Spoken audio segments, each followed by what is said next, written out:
Getting stream pulled up on the side over here real quick. Sorry, give me one sec. Welcome. This. I'm figuring it out. I'm getting back into the swing of things. I thought I heard something in my headset, but I think it was just something really light, but just loud enough for me to hear it from upstairs. So. Flashcards, you can tell I've pretty much done nothing. I did 2 cards today. Oh, these are going to be different sizes again. I figured out the issue, Queen E1.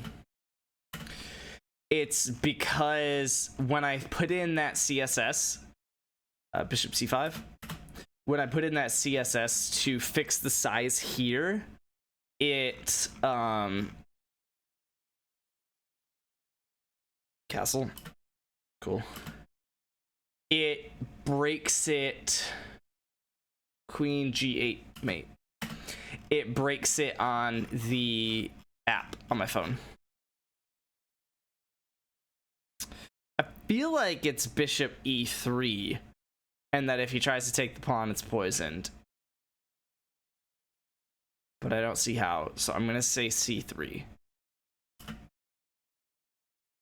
That's also valid. You can't take. I'm just gonna go Bishop B1. Ah, that's so crazy. All you can do is move the top rook up and down. Oh man. The day I gave up all of this, what you do? H3. Promote tonight. Find another me tomorrow. D5. That's the hardest pill to swallow, baby. Castle. I just listened to that song, so it's gonna be stuck in my head all stream. F6. That's fuck. That's an old card. Yep. I should probably flag it.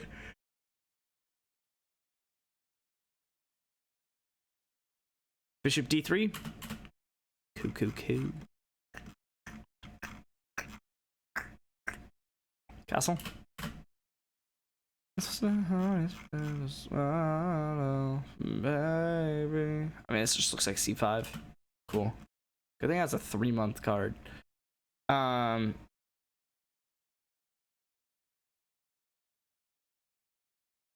King H2.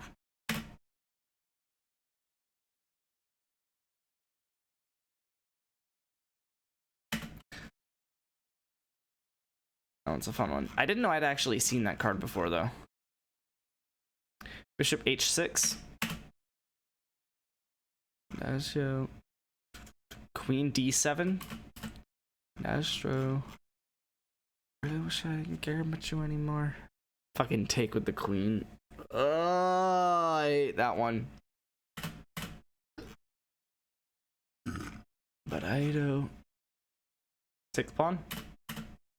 What do I do in a rap life? Make a motherfucker choose. I'm in that fight. Young couple dudes, I'm sad like. Been broke up. Oh, C5.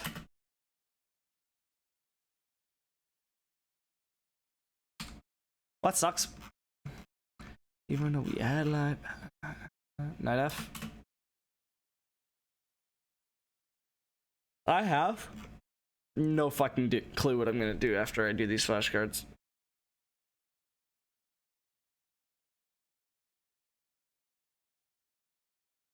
Bishop D3.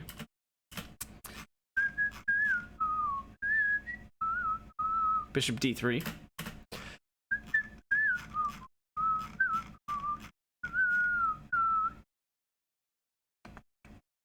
F4.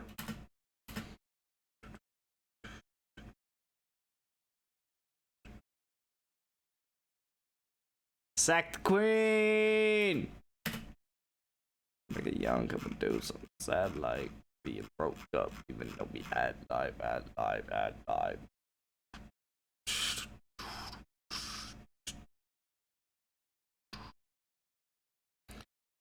Bishop B2.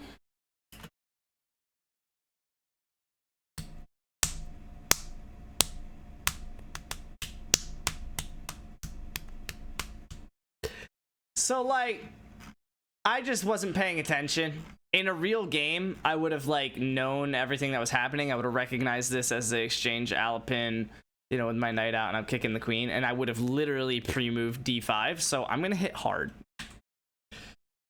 Call me a cheater. Queen c3. Actually, don't call me anything because no one's watching.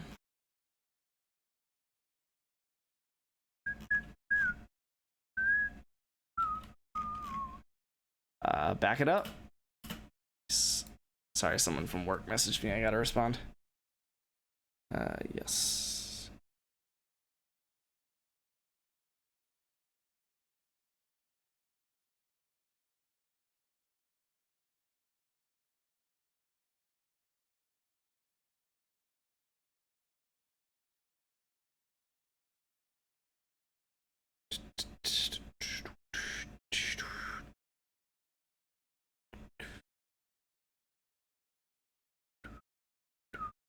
So getting rid of some notifications. Oh,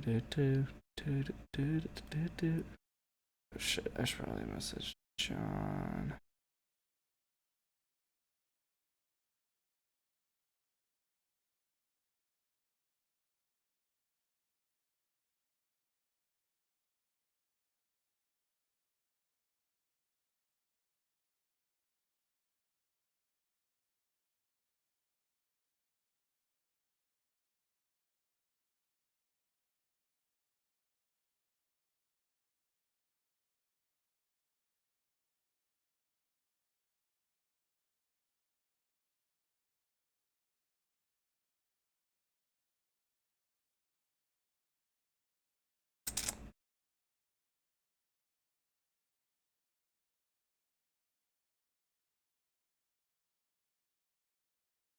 Give me 1 second, I gotta check something.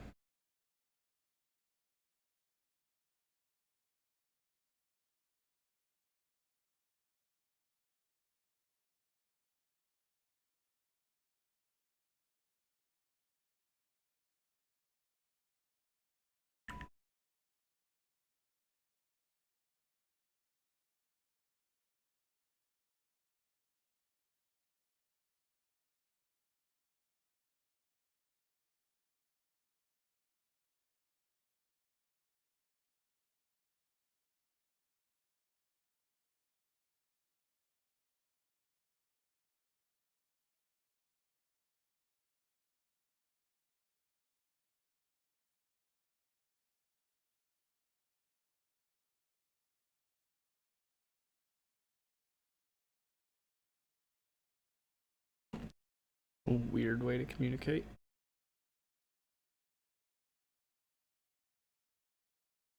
Not John, person from work.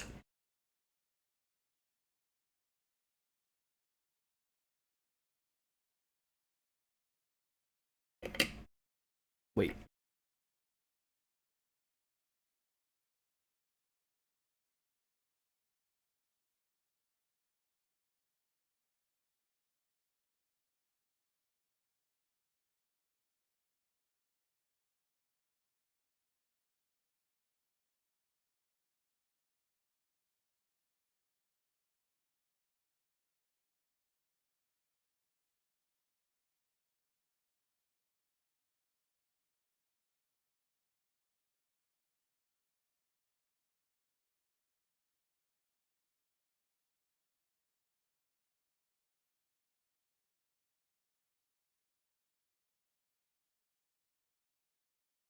Sorry, this is really weird. I need to have this conversation with this guy.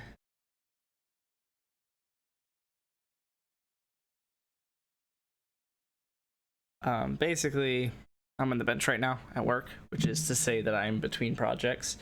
So in terms of normal employment kind of jobs, right, they put you on a project, you work something for however long, right, especially like office jobs, and you might move project to project. That's kind of what you do in consulting, except those projects are like external, right, because you're a consultant, you're facing clients and stuff.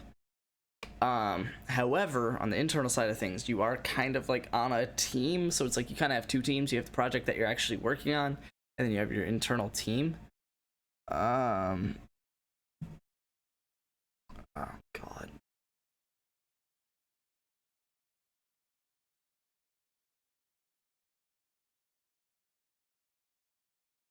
Confidentially.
Wild.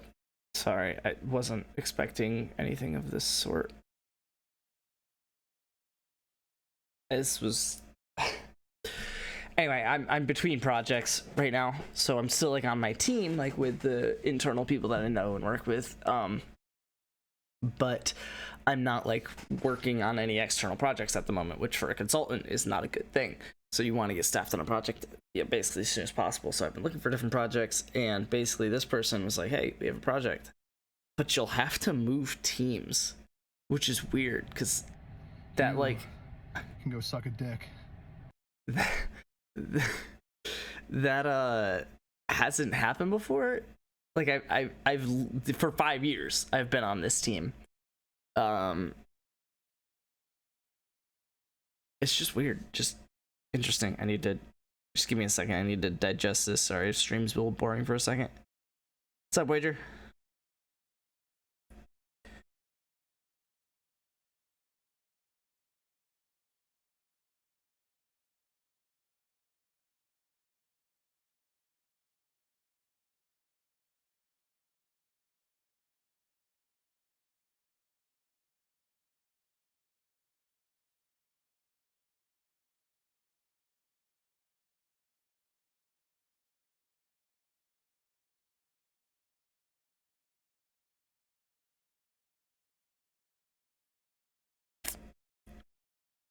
First touchdown of the season.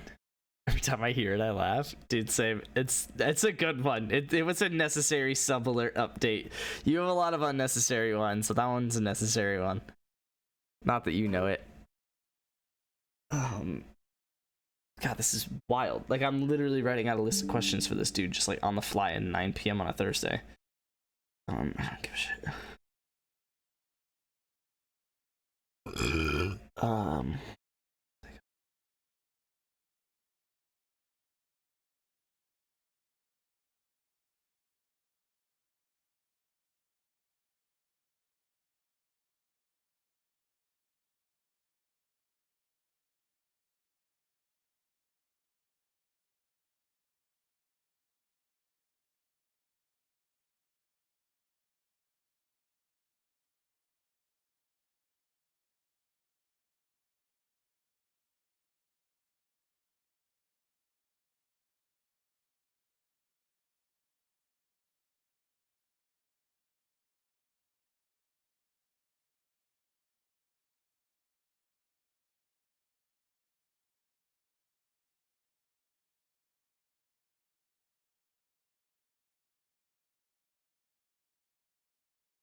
Um,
Sorry, big message being sent here. I need to make sure everything's like worded correctly and everything. Big email job kind of guy. So many fantasies bouncing back and forth between leagues. Sleeper should have something where you can just kind of watch all your players at once across all your leagues.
Okay.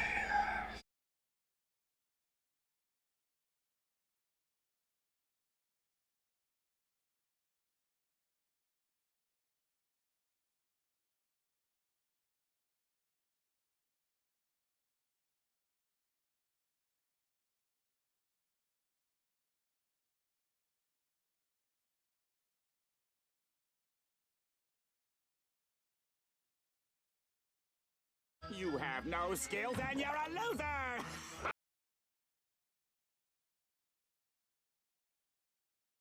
Okay. What the fuck? Wager, you're in the workforce now. You ever just like pause while you're working, and you just have to like look into the imaginary Jim Halpert camera and go, what the fuck?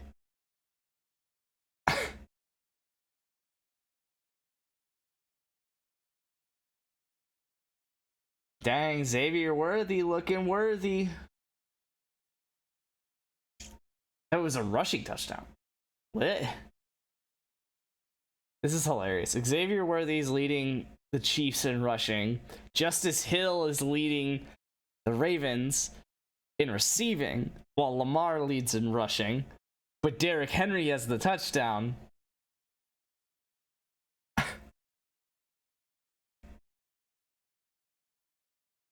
And the Chiefs have 2 minutes of possession.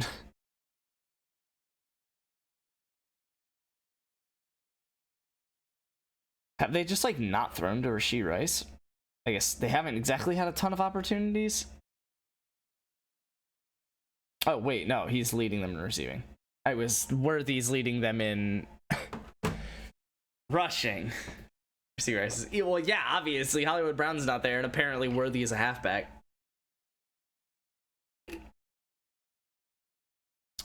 So, I don't think you guys can hear it, but I can. Jess is watching a, I guess, like, drama documentary upstairs on high school mariachi bands. And it's kind of fucking loud.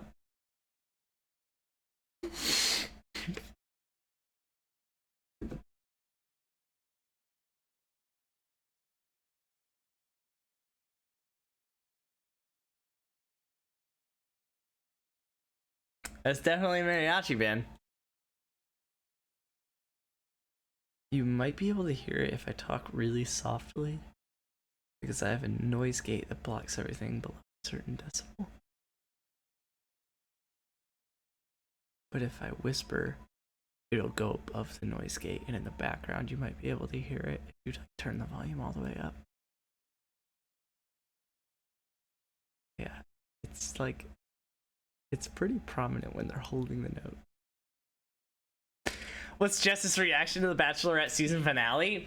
Bro, she's gonna hate watching that shit with me. Macy went over to her friends and she was livid. Jess is gonna hate watching the Bachelorette with me from now on. Because do you remember the one thing that I told you about the Bachelor and Bachelorette? Fuck the flashcards for a second. Do you remember the one thing that I told you about the Bachelor and the Bachelorette? Please tell me you remember. The one thing that I said is, it's actually not that bad. I actually do believe that most of the people...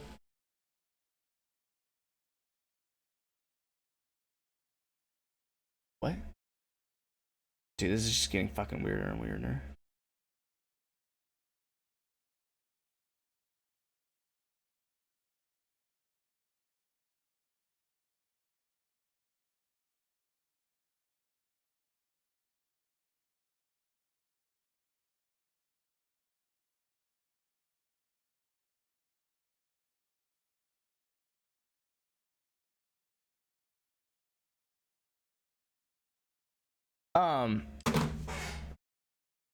The one thing that I hold true, like I believe that most of the contestants on the show are legitimate, and that like they really are just real people that applied, that they got onto the show, and like they're looking for both an opportunity at a relationship, but also, you know, being on TV and such. However, the key to all of that is it wouldn't be, the average American is not as dramatic as the people that they have on that show. And so, if they got a room of 25 average Americans together, it wouldn't be that interesting. Like, they would just kind of like, some of them, like, yeah, they would make a game out of it, they'd compete and whatever, but like, it wouldn't be like all that fucking serious and dramatic and shit, right? So, my theory was, and I've had this theory for seasons now, my theory is they always hire one person, and I have slightly amended it. I think they might hire two, and they just have one of them sit back for a couple weeks until they kind of like activate later. Because they have one person that they hire to stir up the pot. The first like 4 weeks of the season, this person's just here stirring up the pot, and then they get voted out because they're like way over dramatic.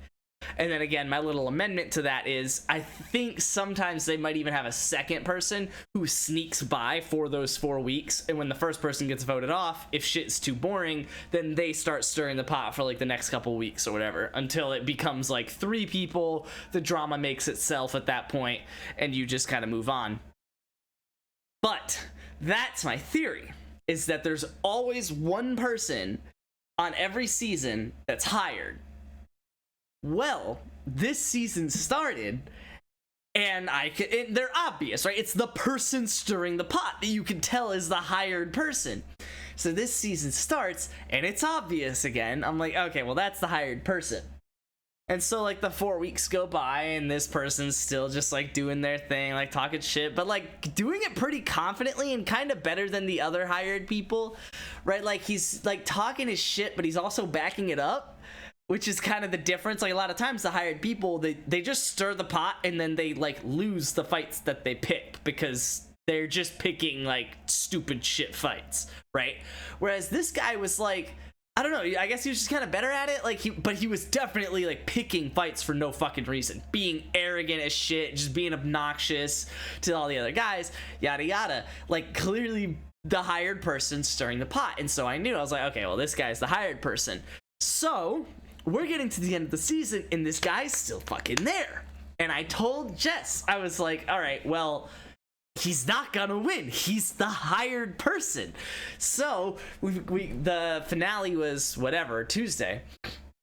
And she's watching, and at that point in the finale, there's only 2 of them left, right? It's the finale. And he's one of them. So I told Jess, I was like, look, I hate to break it to you, but like she's not going with the person that is the bait, right? The hired person. She's gonna go with the safe guy that, like, honestly, they have a good connection, yada yada yada. What spoiler, I guess, coming up in case anyone was curious about what happened on The Bachelorette or hasn't watched it from Tuesday yet. Well, she doesn't go with that guy. She goes and picks the hired person. Like, it was actually like a whole thing where she actually proposed because she said she wanted to, because she wanted to know that, like, this is her story and she wants to be in control of it. And so, like, she wanted to be the person to propose, which was like its own unique thing, but whatever. But like, yeah, like, she picks the hired person, which isn't the problem that Maisie has. The problem that Maisie has is, lo and behold, your boy is right. Like, 2 months later, he just, like, kind of walks back out of it. And the most complete, like, bullshit meltdown, just like, I can't actually fucking do this shit, like, my cover is blown sort of way. Like, I mean, literally, like, season ends, they're engaged, like, whole thing. I'm gonna have to tell her this too, because you're 100% right. Yeah, season ends, they're engaged, yada yada. But then because like it takes some time to like air the episodes of the show or whatever, and prepare it for airing, right, and edit it and everything. So in that time is when they wait, and on Tuesday was the live finale. So they're watching the finale, right, where the proposal happens, yada yada. But they have the Bachelorette and that guy there and the other guy, yada yada, right? And so they like talk up their whole thing and prepare for the next season of the Golden Bachelorette, yada yada. Well, so they're live. So in that time since the season ended, they broke up. And like her whole thing was like, you just weren't ever really in it. Like, it just seemed like you just stopped being in the relationship. Like, you just weren't really interested, yada yada.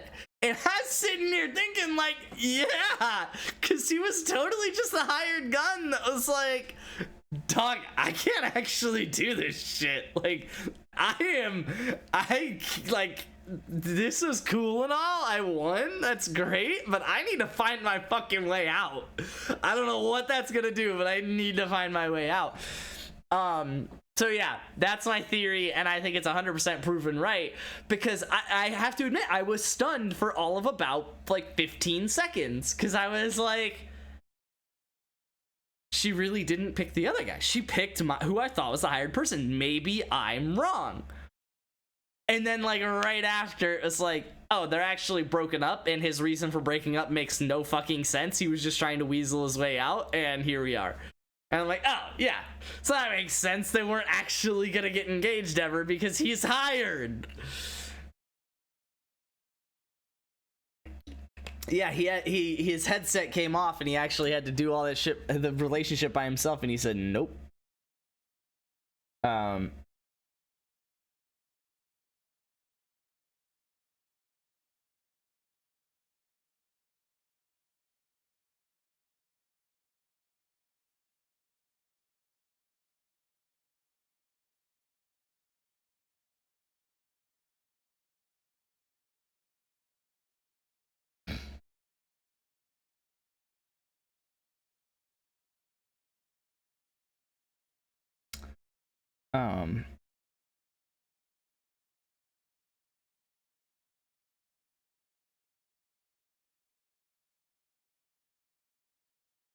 Okay, I guess that's the end of the work conversations for the night. I know the first race says 4 Mahomes, 5 passes for 47 yards. Oh, fuck, he's on my dynasty team, right? But that's it. I can pull up... Wait, I have 3 points in this one. Oh, because I have Pacheco in the other league. Okay.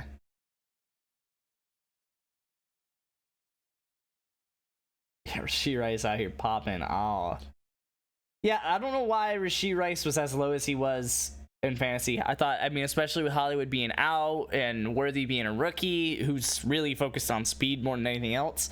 Like, Rashee Rice is his only, like, main... I mean, obviously Kelsey, but Rashee Rice is, like, his main target. So if I click the game itself and then go to the fantasy tab...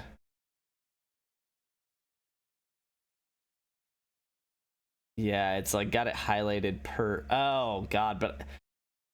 So they almost have it right. On the app, you can go to the game and you can go to the fantasy tab and you can cycle between the leagues and it'll highlight your players. But they should have like an all leagues option that highlights all of your players.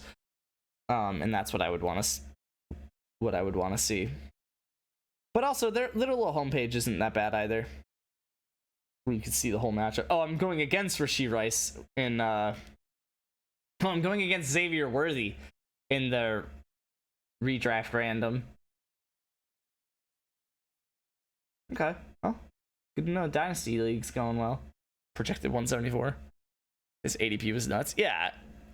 Your Dynasty Manager. Thought about taking him in the 5th, but I was confident I could snag Devonta and wait for Rice in the 6th. Yeah, I don't even remember. Did I really draft him that early?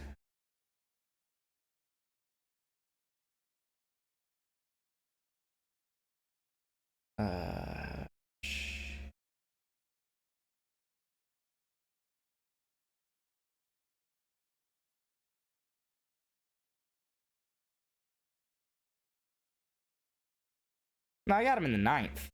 Oh, you're talking redraft, though.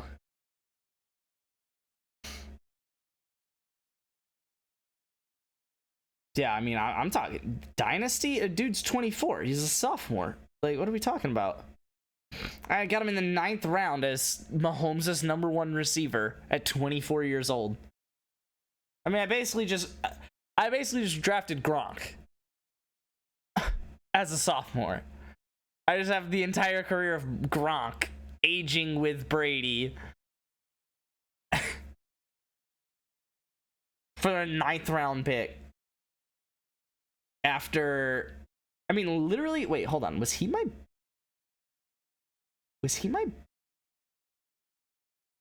he was a bench pick for me.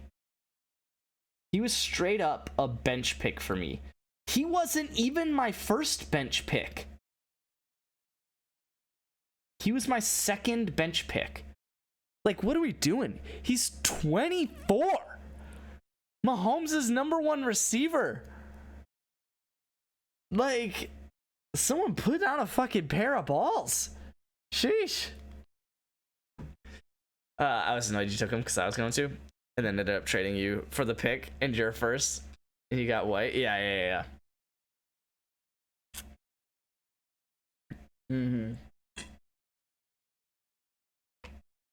No, I think Zamir White's gonna be a pretty solid pick as well. I could see it not working out. Don't get me wrong. I could see it not working out, but he just seems very... God, this is gonna be a throwback. Steven Jackson. He seems very Steven Jackson from the St. Louis Rams in like 2006, 2007, something like that. I say it because I had him on my team. He was like one of the first people that kind of like gave me an idea of how fantasy worked. Because I remember I was so fucking pissed. Dude rushed like 1,400 yards on 2 touchdowns or some shit. Craziest stat line I've seen in my entire life. Because he was just the bell cow for a dog shit team. And so that's kind of what I'm expecting out of like Zamir White. Honestly, Alvin Kamara is obviously a little different because he receives and such. And I wanted to get Kendre Miller because obviously Kamara's old. Kendre Miller was the biggest miss of the dynasty draft for me. I really was expecting to get Kendre Miller, and I was pissed when he got snagged. But it made sense. It went to JP, who desperately needed a halfback. I'm trying to think. There was one other...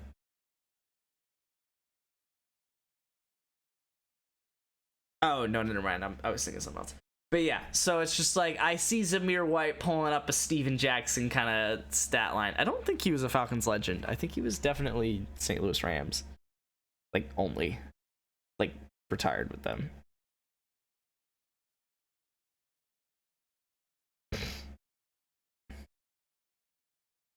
"12 seasons primarily with the St. Louis Rams. In his final 3 seasons, he was a member of the Falcons from 13 to 14. And the Patriots in 15.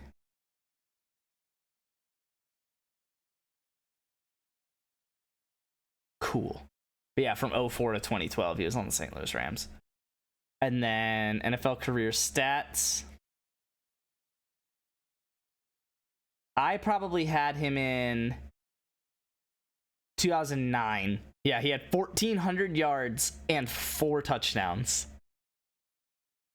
And then another 3. So actually, he had 1,738 yards. 1,738 yards and 4 touchdowns. And I was so pissed because I was like, he's so good. He goes off every week. Why am I not getting points? And it's like, I knew how to do math at the time. So it's like, I calculated it. But I was like, that was where my hatred for fantasy scoring, mainly touchdowns, came in. I was like, dog, what the fuck are we talking about? This is stupid. So pissed. Dude, looking back at this dynasty draft, hold on. I need to pull up the dynasty draft.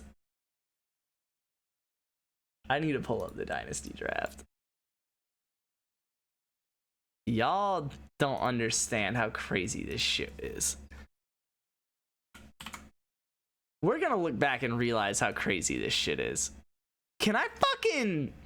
What are we doing? What if I just go like... I keep trying to change what the...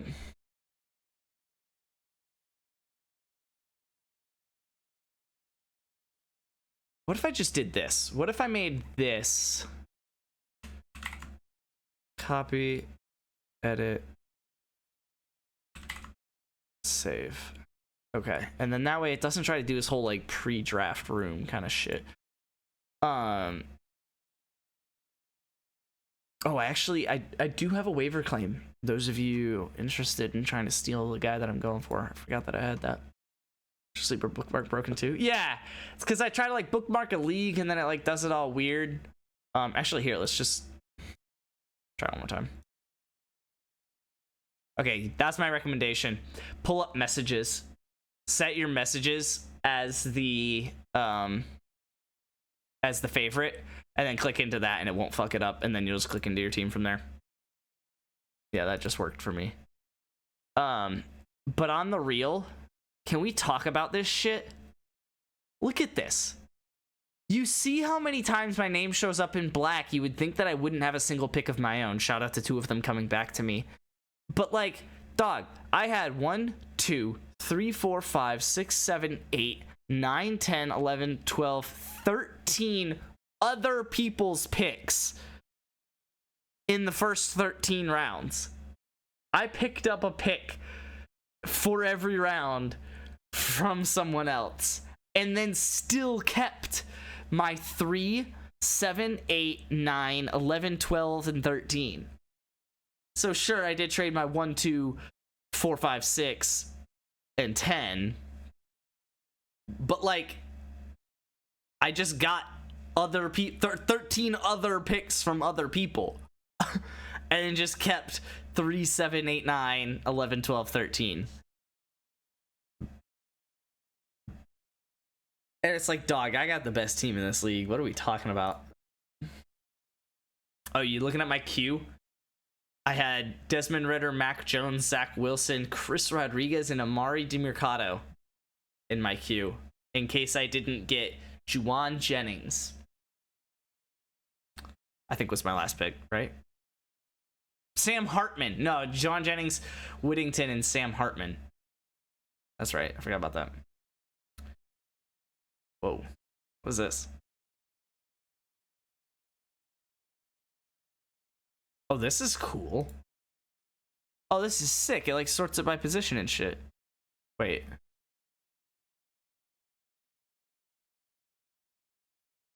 Didn't I have the most picks though?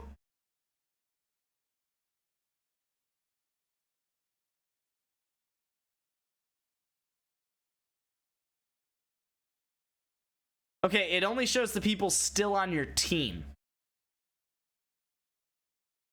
Because it doesn't show Whittington or Hartman. I had by far the most picks. I had to drop 2 people after adding 1 to IR. I had 3 more than the regular amount, I think. Yeah, it must only show people that are still on your team that you drafted, which is weird. Oh, it shows current team then.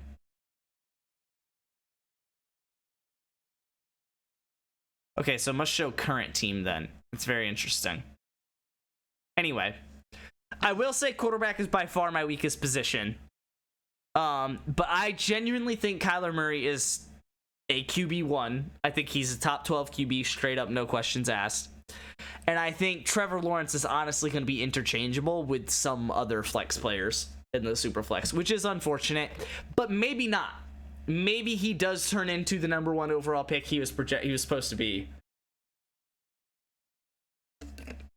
And I still have Bo Nix, which I'm not going to put a ton of weight on. I'm not going to put a ton of weight on that, but like, that's another rookie quarterback, right? Like, that's good future. Mainly what I'm most excited about is that Kyler Murray is what, 25? No, 27, I think, right? Okay, fuck this. You gotta be like this. Yeah, Kyler Murray's 27. That did surprise me. I actually straight up didn't know he was that old. Really good or bad. Which is just from taking a lot of rookies. It's just taking a lot of young people. Not necessarily like rookies, so I did have a decent amount of rookies. But I got a 27-year-old quarterback that I have high confidence in. 24-year-old I have obviously less confidence in. Did I really get... Oh, I got Bo Nix over here. And another 24-year-old... Like, that's crazy that Trevor Lawrence and Bo Nix are the same age. That's crazy.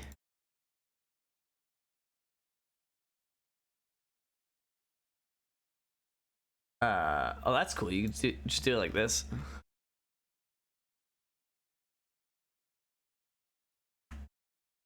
Yeah, that'll be better. I mean, look at that though. I'm set on tight end. Let's get one thing straight. Sam Laporta, obviously. But even then, if he's injured or doesn't work out, I have a chance at Ben Sinnott, a chance at Theo Johnson, a small chance at Barner, and then whoever the fuck ends up being the starter for the Rams for at least a year or two in Higbee or a couple of years in Parkinson. So it's like, I've got options at tight end, and one of them's potentially the best tight end available in Dynasty, and the other two I have high hopes for, especially because they both have dog shit quarterbacks, so it's like, you know, dump it to the tight end. Wait, you being for real? You fucking with me? Go to your team and click age? Fuck you mean click age? Where's age? You're lying.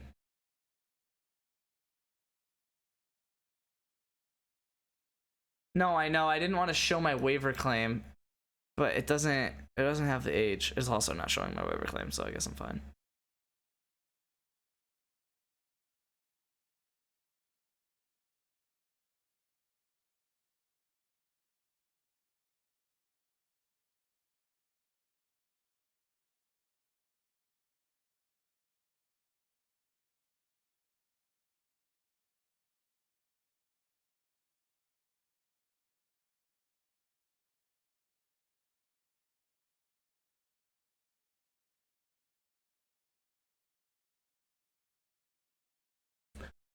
Do it on the app.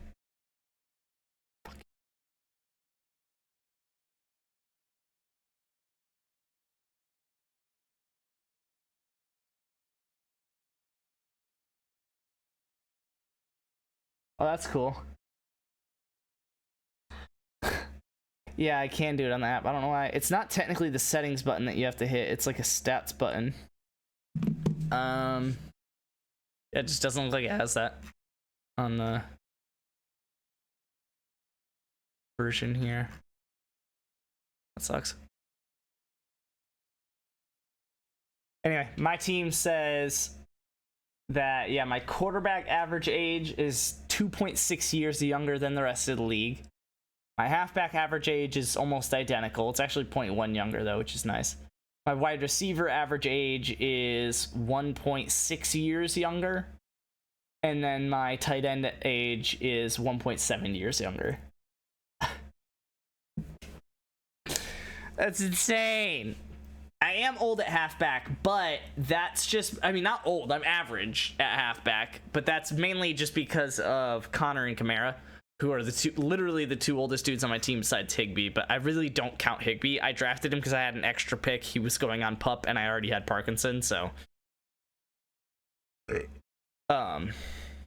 So outside of Higbee, though, Kamara and Connor are the oldest two people on my team, and they're 29. That's it. And I don't think I have a 28-year-old, actually. I think Kyler Murray's the next oldest. And AJ Brown.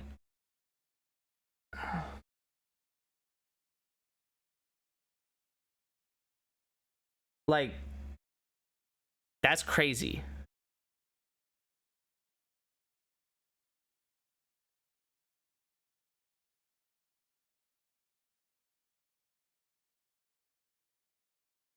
That's crazy.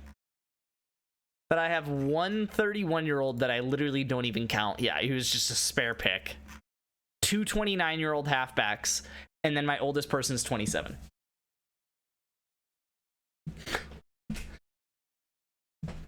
If Higbee came off the IR and wasn't the starter because Parkinson was, I would literally just drop Higbee. And at that point, the third oldest person on my team would be 27. The third oldest person on my team would be 27. And the other two are still sub 30. That is crazy.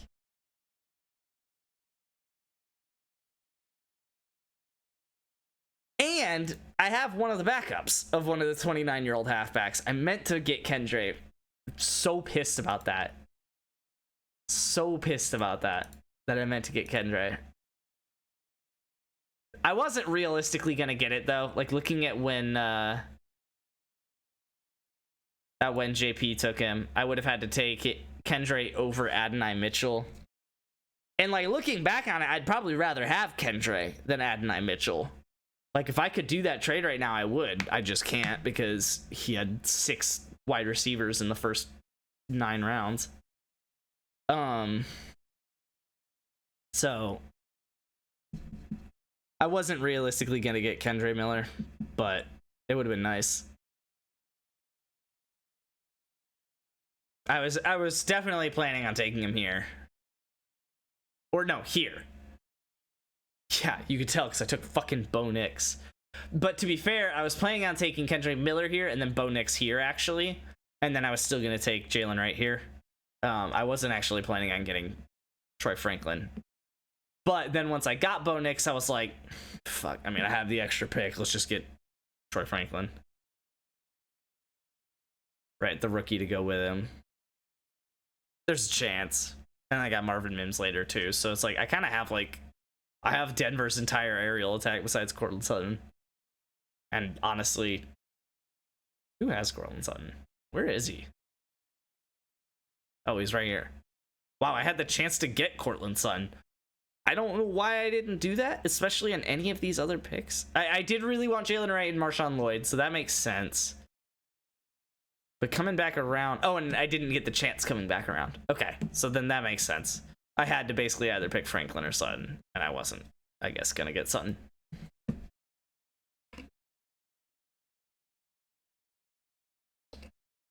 But I wouldn't have gotten either of them if I had the chance to get Kendre Miller, but I should have known. I should have known that JP was going to double up on halfback, and at that point, and Luke was going to get one as well. And like at that point, it's like there was Singletary, Kendre Miller, and Corum. Like I guess there was Chase Brown and Pollard and Robinson, but like no. But that was really the only place I messed up in the draft.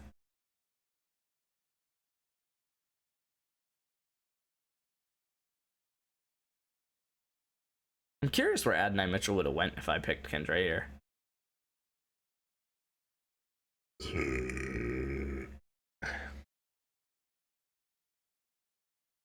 Kenny probably would have got him with the next pick, honestly. Because he only had 2 receivers, and he's pretty big on that. He's not big on Adonai Mitchell, but...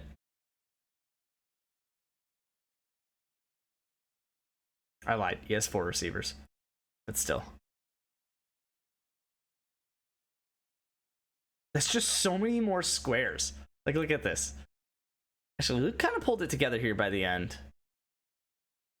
Yeah. Look at your board versus mine. It's just so many more fucking squares. Obviously, you've got these 3 before I even picked. You literally had 3 picks before I even picked. Half a round before I even picked. I still can't believe you went Patrick Mahomes first. I think you would have taken him, especially because you didn't know Pittman's contract. Well, I mean, had I known Pittman's contract, then I mean, realistically, I could have gotten Kendre Miller because I wouldn't have been as high on Mitchell.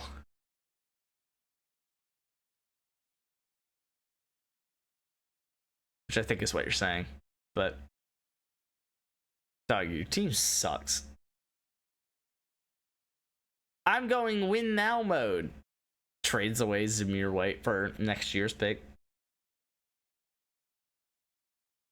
That was my favorite part of the draft. I know that you're talking about all these other trades and shit like that. Giving you next year's first round so I could draft Zamir White is my favorite part of the draft. And it's so simple. It's so simple. Either it works or it doesn't. And we're gonna have the answer on it, so...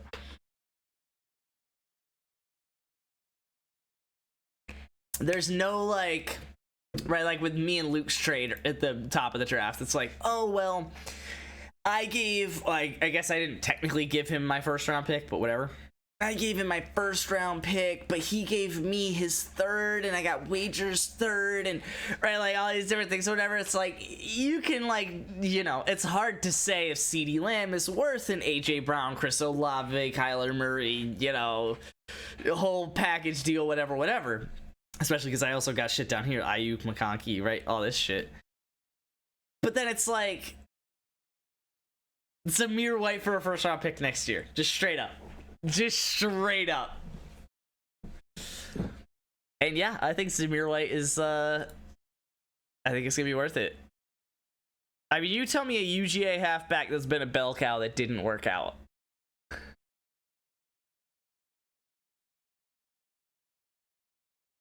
Okay, had to double check. Also, his nickname's the best in the league. I'm sorry. I am throwing away my shot. So good. It's just simply, you think he's going to be really good and I don't? Yeah, it's not even really good. I think he's going to be worth more than the coin flip that is a first round rookie pick next year. Like, and again, next year. I get Zamir White right now this year. And I think he already is worth the first round pick. Like, you're telling me if Zamir White had an R, a little R star next to his name,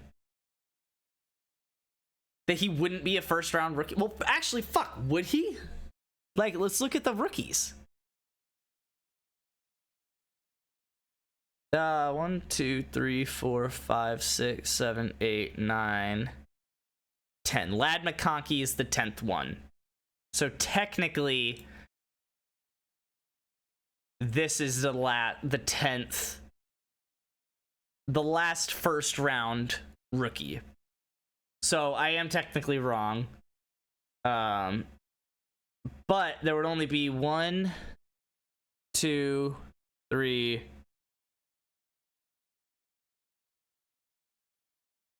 Oh, 4, Brian Thomas. He'd be the 5th. So he's a middle round, mid-second round rookie pick. If he had the rookie star next to him, he would be a mid-second rounder in this year's draft, according to our league and, ADP rankings and stuff. He'd be about a mid-second rounder, and I gave you a first next year for it. That's a win in my book, especially if I think he's better than a mid-second rounder, right? Like Trey Benson. Trey Benson is allegedly higher ranked than Zamir White, but Zamir White is a starter already, right? Like, Zamir White is effectively Jonathan Brooks. Jonathan. Zamir White is effectively Jonathan Brooks. He's gonna be a bell cow back in a garbage team as a rookie, and that's a first round pick this year. So that's why I was like, I kept saying it to myself in 10 different ways, and I was like, all of them make sense. I need to fucking get this guy. It's at least a chance, right? Like, he might not be as good as Jonathan Brooks. He might not be, right, like a full bell cow, because he might, but I also have Madison, right? So it's like, and Lob or Lube or whatever the fuck his name is. So it's like, I got both the backups just in case, but I think he's gonna have a similar year to Madison last year, or he just wasn't good. But let's be real, Wager. Can you tell me of another time that a halfback had a year like Madison? Like Alexander Madison? Where he, was the bell cow and was not good. I mean, because how many yards? Yeah, he had 5 out of 6 games in a row where it was just under 3 yards a carry, basically. Like, he just had a lot of games in a row that were just straight up bad. Like, he had 16 touches for 31 yards. Right? And even then, though, he was still getting at least 2 receptions a game for the most part. But it's generally, off the top of my head, I can't think of anyone. That's what I'm saying. Generally, if you're the bell cow, if the NFL coaches trust you enough to give you that many touches, you're not going to get 2 yards a carry with them, right? You're actually going to be doing damage. And so, if I think Zamir White is going to be that bell cow, especially because his competition is Madison, then, yeah, he'll be good. He'll be good.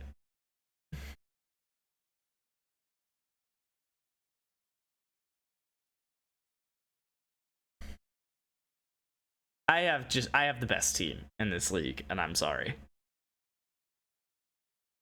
I made this draft my bitch. Like, this is art to me. And you know me, I don't normally like talk massive shit at the end of the draft. Like, I'm not talking massive shit about my redraft team here. Like, my redraft team is like fine. I'm content with it. I've got Herbert, I got Chain and Pacheco. I got a good quarterback, 2 good halfbacks, 2 good receivers, a good tight end, 2 good flex.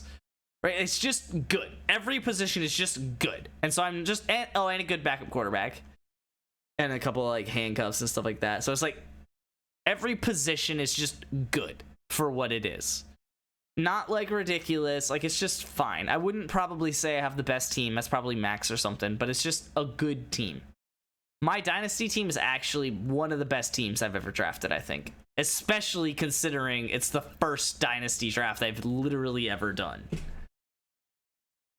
So, like, I mean, I just fucking own that shit. And it was the trades. It was purely the trades. My team wouldn't be half as good as it is if I didn't go through those trades. I mean, like, straight up. Let's go hypothetical here.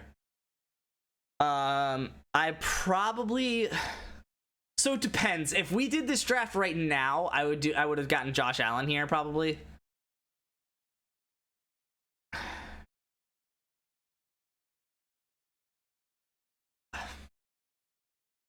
I would have been torn with CD and Josh.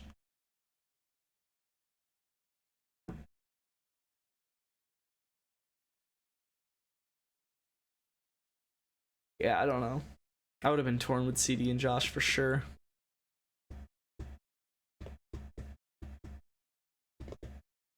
But I mean, if it came back around and I picked Caleb Williams, like I literally would have got like Josh Allen and Caleb Williams. And I was like, okay, that's good. But then I probably would have got Sam Laporta. Actually, I probably wouldn't have. I probably would have got Olave. I would have gotten, okay, so it would have been like Allen, Williams, and just hope that he's a good QB too. But I mean, QBs were flying. Actually, it's so hard to say without trades what I would have done, because I just would have traded Caleb Williams. Like, him falling into my lap at the 2-7, like, I'm not letting him go any further, but I also don't need him, right? Like, I was really big on Kyler, Brock, and big enough on Trevor, Dak, and Tua that I could have gotten by. So it's like I just didn't need, especially if I'd already gotten Josh Allen here. I think I probably would have gone CD Lamb, though.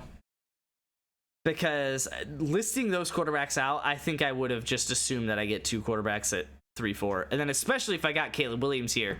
Yeah, so I probably would have gone CD, Caleb. It comes this way. So I probably would have gone Olave. CD, Caleb, Olave. See, but that's like assuming that Luke would have taken Kyler, right? Because that was me that took him. CD, Caleb. I still probably would have gone Olave. And I mean, if Kyler was here, I would have gone Kyler. So I guess maybe I would have gone CD, Caleb, Kyler. And then if Trevor was here, no, I guess because I already have 2 quarterbacks. I wouldn't have gone Saquon. I probably would have gone Drake London. So CD, Caleb, Kyler, Drake London. And like, that's fine for people. But like, is that any better than the 4 people that I had at this point anyway? AJ Brown, Chris Olave, Trevor Lawrence, and Kyler Murray? Oh, and Sam Laporta. Jesus Christ, dude. Already, by the time, actually before I even make my 4th pick, had I not traded, the draft that I ended up doing, I straight up would have had a better team. I guess this pick effectively was my 4th round pick. So then, yeah, right after my 3rd round pick, I already would have had more players. So instead of CD, Caleb, and Kyler, basically, would I rather have CD and Caleb or AJ Brown, Chris Olave, and Sam Laporta? And it's like, dog, I'd rather have that, man. Rest of the draft the same. I have to fill the rest of my team the same way. I get CD, sure, but I have to fill the rest of the team the same way. Nah, I'd take AJ Olave and Sam Laporta any day. What are we talking about?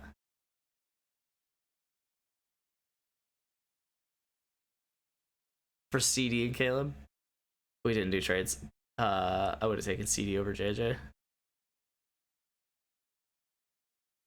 Okay, fair, because then, yeah. Okay, well then I definitely... I mean, it's the same thing. I would have taken JJ, I guess. I mean, CD or JJ, it's pretty much the fucking same, honestly. I mean, like, what are we fucking talking about here, dude? What? Holy shit. Holy shit, dude. He's not real.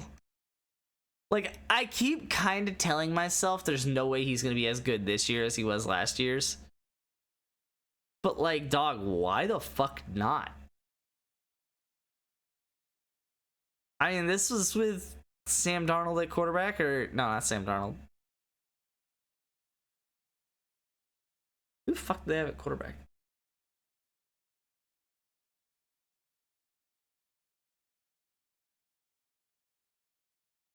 No. They didn't have Ritter at quarterback.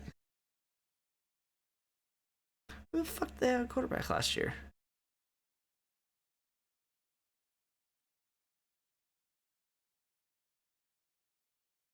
This is gonna kill me.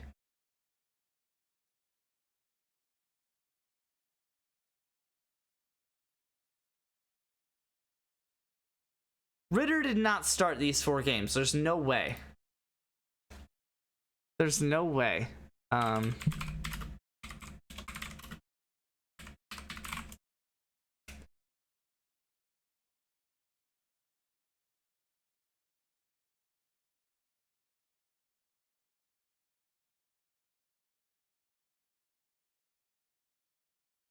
Was it Josh Dobbs?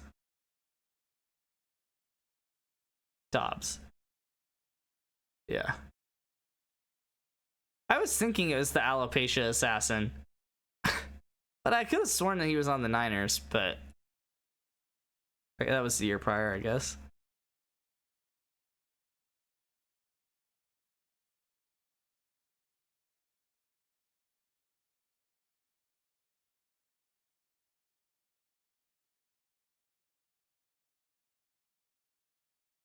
Or Nick Mullins.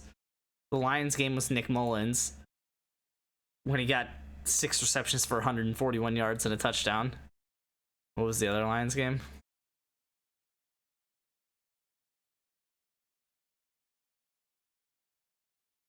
Was it also Nick Mullins? Or was this one? No, because Josh Dobbs got hurt. That's right. Yeah, so this was also Nick Mullins, wasn't it? Yeah. Yeah, Nick Mullins as quarterback. And he had 2 games for 18 receptions, 332 yards, and 2 touchdowns. What? He averaged 9 for 166 and a touchdown. I mean, over these cherry-picked 2 games. With Nick Mullins as his quarterback, though. Like, what are we doing? That's crazy. And the other ones, he still got 5+ receptions, which is my rule of thumb. I built that one up in... Fuck, what season was that? With the Dolphins and Browns receiver. Had a J in his name. He literally had 5+ receptions every game of the season. As a Dolphin, then he got traded to the Browns. He is so good. He's still in the league, but he's not like on a team. He was just on the Browns. Who the fuck am I thinking of?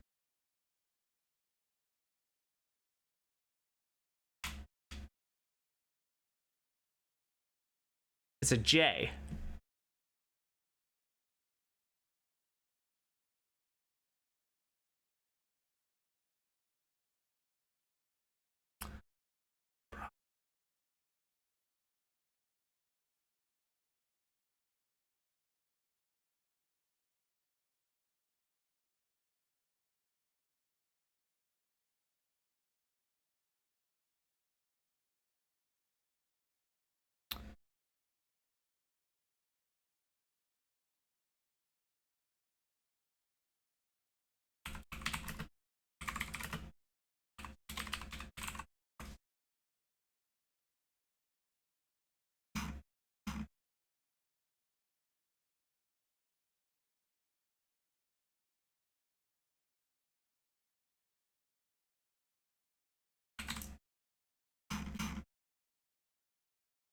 Jarvis Landry. Justin Tucker missed a field goal.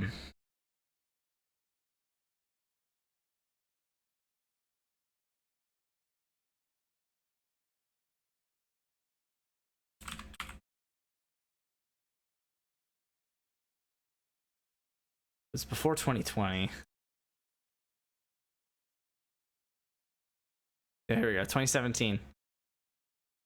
I mean, okay, he didn't. There was no week 18. That's what it was. And he didn't play week 1. But yeah, he caught 5+ receptions in literally every single game. My favorite season I've ever had from probably any player in fantasy football, honestly. And I had Tom Brady with Randy Moss. I didn't have Randy Moss, but I had Tom Brady that year. Yeah, this shit, seeing him actually do it made me so fucking happy. I was so pumped. Like, that's so cool. Literally 5 receptions in every game.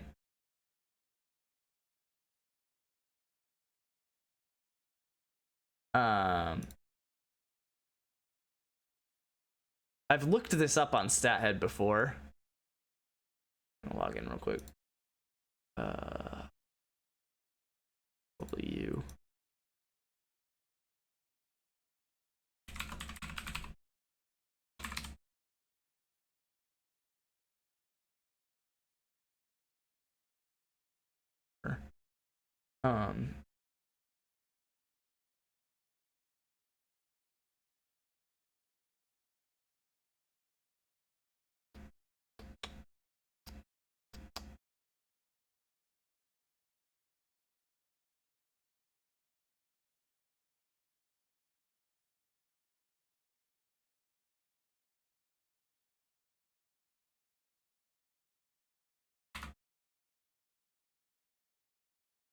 What is the longest streak of 5+ receptions? Antonio Brown had a crazy one. Jarvis Landry's up here, I know that.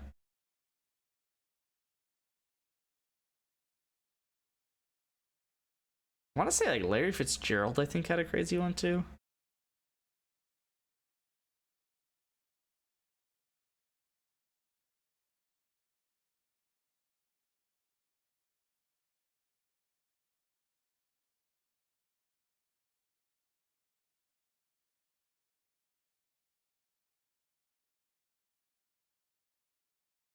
What are we doing? Are you gonna work? This is not a hard query. Jesus. Yo. Oh, I got it mixed up with DeAndre Hopkins. I got a Fitzgerald mixed up with DeAndre Hopkins. That's insanity. Antonio Brown had 37 straight games with 5+ receptions. Dude, I am sorry. I hate to admit it. Antonio Brown is a top 5 receiver all time. He just is. He just is. It's Jerry Rice, Randy Moss, Larry Fitzgerald, probably Terrell Owens, and Antonio Brown. I never realized how fucking good he was.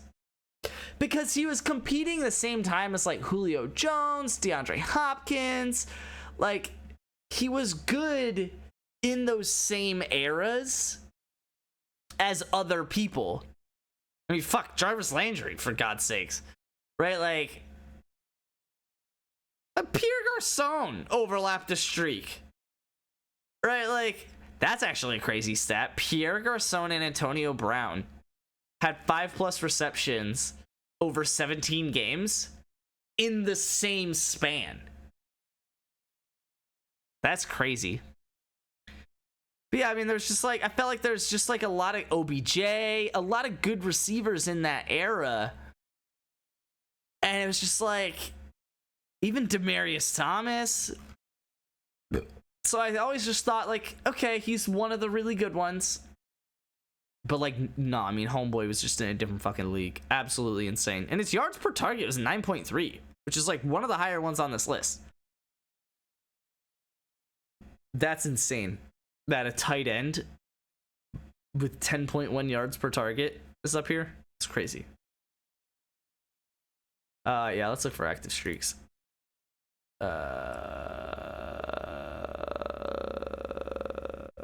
Oh, that's why. Let's limit it to at least 5. It'll make the query a little easier. Well, how long does this go?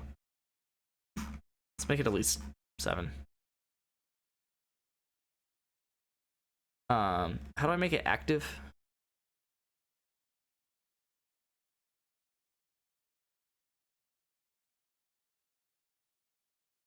Oh, no.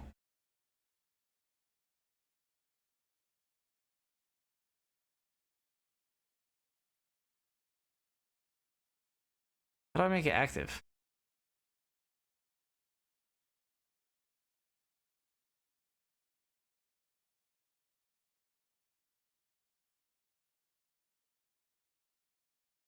I could just do like 23 to 24.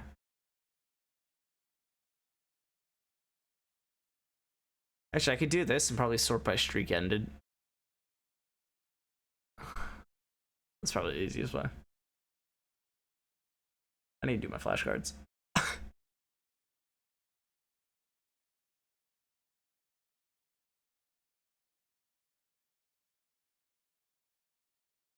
really thought this was going to make the query easier.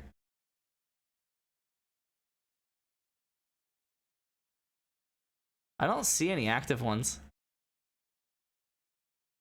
That's crazy.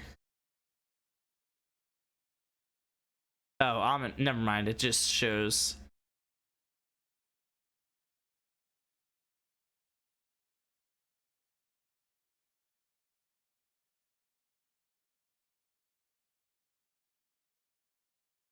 Oh, active. There we go. Amon-Ra, CD Lamb, and Keenan Allen have 7. That's it. All together, though. Keenan Allen's going to break his week 1. Unfortunately.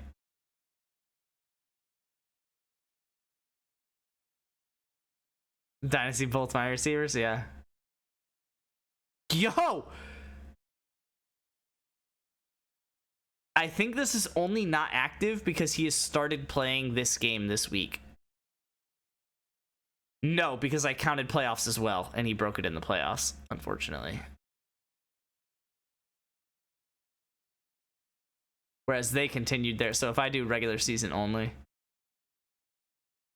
it's going to show Rashee Rice as an active one. This is going to take longer than it's worth, but I don't really care, I guess.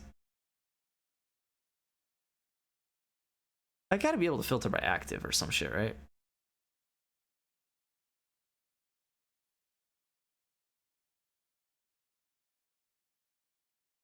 And I could make it an active player.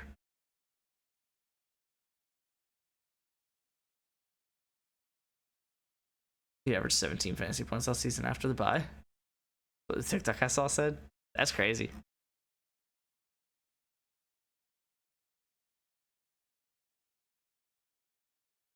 Oh, you can do the query straight up from the URL.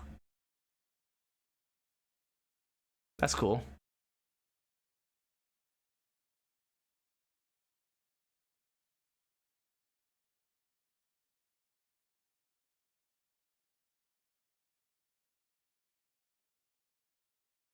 They only reached 7 because of the playoffs. Got it. So if I go active and lower it to like 6, the results. Oh, fuck. No. Fuck you. Can I do that? Ugh.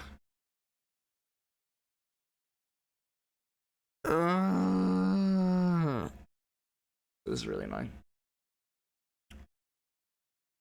It really shouldn't take this long. Bro, just like process it on my computer or something. I know that's not like how that works because it's a database that's on their end, but still, let me have this.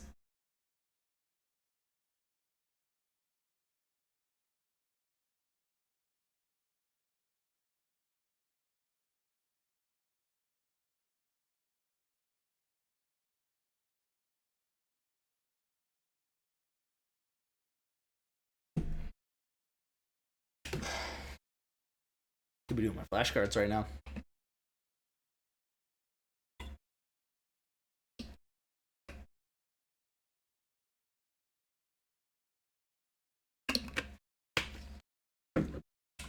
I'm sorry. I'm changing the URL. Fuck this. Whoops.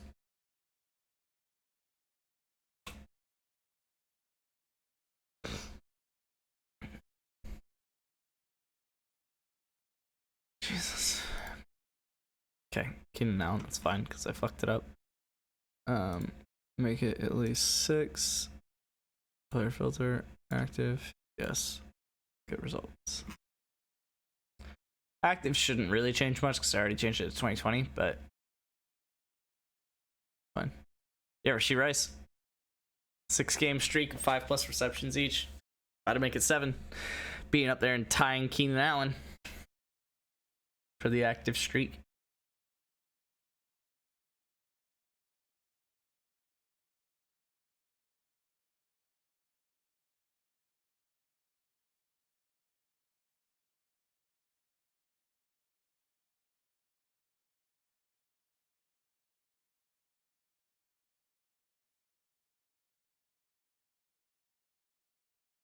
Anyone with a 5-game streak, 5 receptions each. Chris Godwin with a 16-game streak that ended. Any active ones? Same 3. Wow, even when I lower it to 5? That's crazy. 4?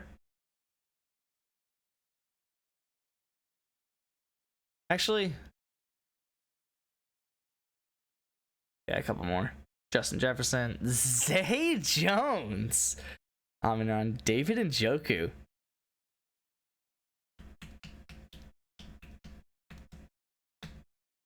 Wow. Huh. Huh. Only 5.5 yards per target and only 8 first downs. And actually only 21 receptions. So he only got exactly the 4-game streak of 5 receptions each. +1. That's funny.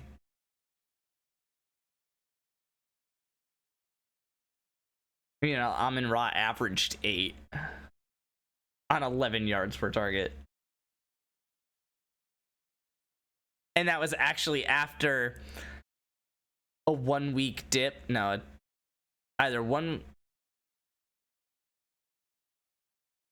2-week dip or 1 week in a bye.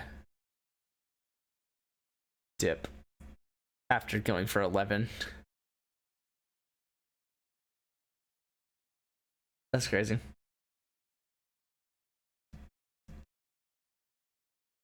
I got a fun one. Ain't a joke in Dynasty, so I like that. I got a fun one.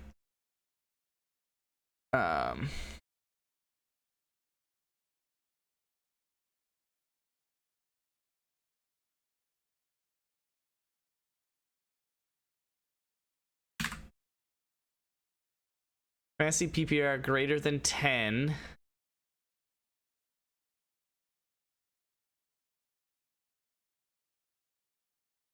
At running back, wide receiver, and tight end.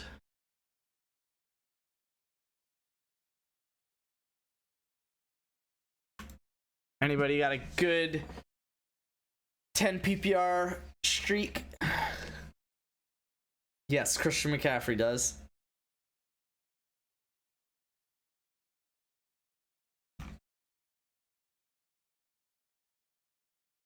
Let's limit it to 6.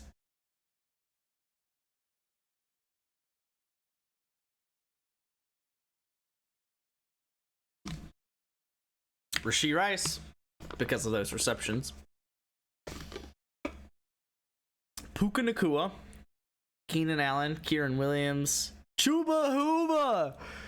Chuba Huba! Raheem Mostert. JT, David Montgomery, CeeDee Lamb, Tyreek Hill, and Christian McCaffrey.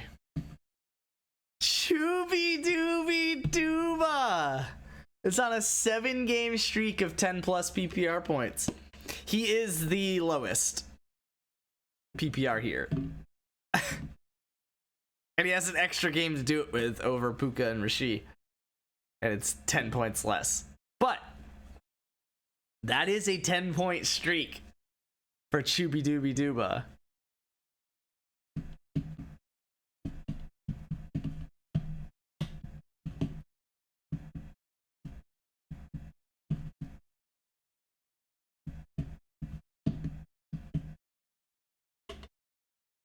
Jeez, what happened somewhere at the turn of November to December of 2023 for Amon-Ra? He had one absolute garbage game.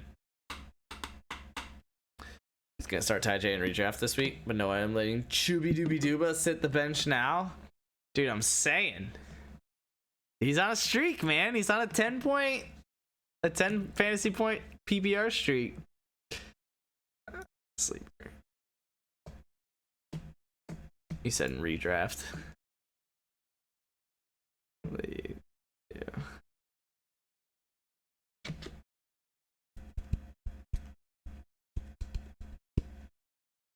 He's projected 10 points, as he damn well should. 1, 2, 3, 4, 5, 6, 7. Yeah, that's definitely a 7-game streak. He got bailed the fuck out week 16 and 17. Because, like, at least in 14, 15, and 18, he rushed for 80 yards. So it's like you basically got your 10 points right there. But week 16 and 17, 16, he only got it because he had the touchdown. 17, he only got it because he had 4 receptions. Get ready to learn 10 points, bitch. For real, though. That's crazy. All right, I got a fun one. Longest streak in any time frame. Playoffs, regular season. Oh, that might actually break some, but we'll do a couple tests. Where we have greater than 10 fantasy PPR, but less than 20 fantasy PPR. What is the longest streak of just fucking getting... I'll keep it at 6. There's got to be someone who did 6 at least. The longest streak of just 10 points. 10 points.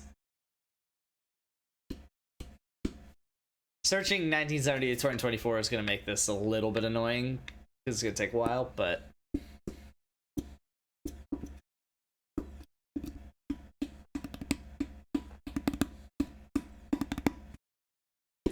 This is why we get a StatHead membership, baby. Starting off the season strong here.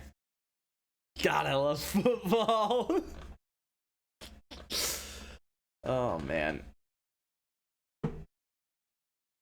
I'm so ready. David Montgomery. I'm surprised that's not active. That's hilarious. And Amon-Ra are both strong candidates.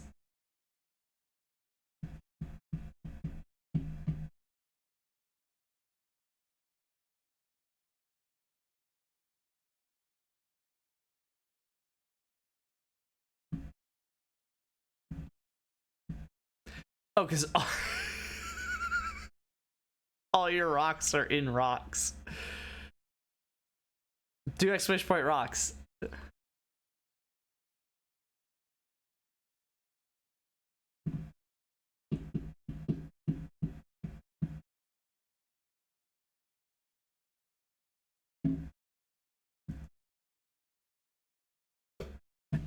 Brother, I'm gonna fucking execute you.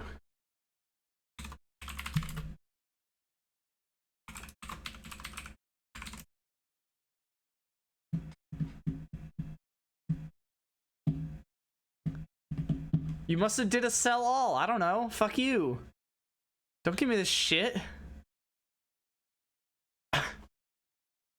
Appreciate that David Montgomery has a 10-game streak where he had 10 points every time and never 20.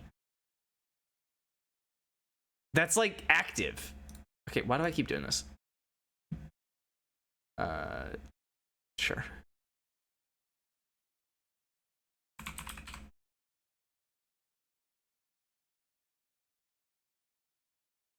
That's crazy. 1, 2, 3, 4, 5, 6, 7, 8, 9. But in our league, he only got that because of the bonus. And then 10 was a playoff game.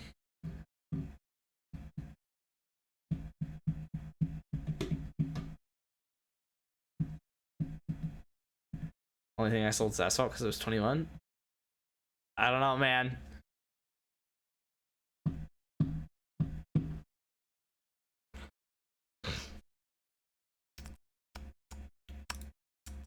Okay, if I limit to regular season only, does that give me a better list? Montgomery with a 10-game streak of at least 10 but not 20 fantasy PPR. About Dontavian Wicks? Dude, I'm saying. I laughed so fucking hard last night when Kenny just spent the entire night hyping up random ass Packers players to draft in fantasy, and then you asked, what about the Packers kicker?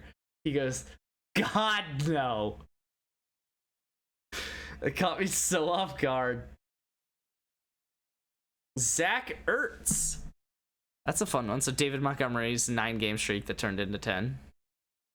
Zach Ertz is the most recent 10-game regular season streak.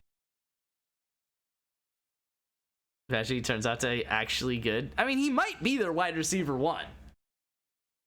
I mean, so they've got the Jaden Reed as the slot guy. But if Jordan Love's trying to prove himself, not that he has to, not that he has contract, but if he is, oh, Montgomery's active. That's right, because he broke it in the playoffs. So then his streak of at least 10 but not 20 fantasy points is active. He's the only active streak of at least 6. I'm pretty sure. Yeah, of at least 6 games.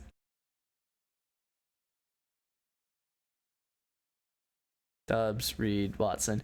Yeah, I mean, Reed's the slot guy, but it's like, I feel like he's got to pick between Watson, Dubs, and Dontavian Wicks to actually be the number 1. Reed will be reliable and good in fantasy, but his number 1 guy will be one of the others. And I think if that's the case, then it's like, it could totally be Dontavian Wicks.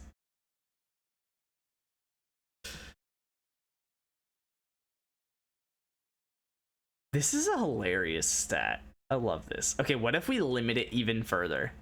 10 to 15. It's probably David Montgomery at like, I think it's 7 or 8 games on the current streak that he's on.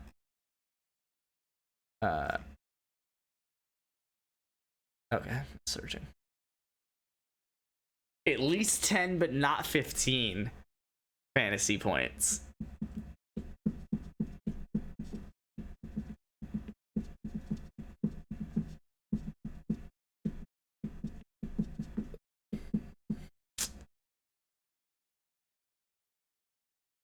Yep. TJ Yeldon, shout out. Darren McFadden, Mike Wallace. This is the whole list of people with at least 6 games. David Montgomery's current streak is one of them. That's crazy. He's going for history, dude.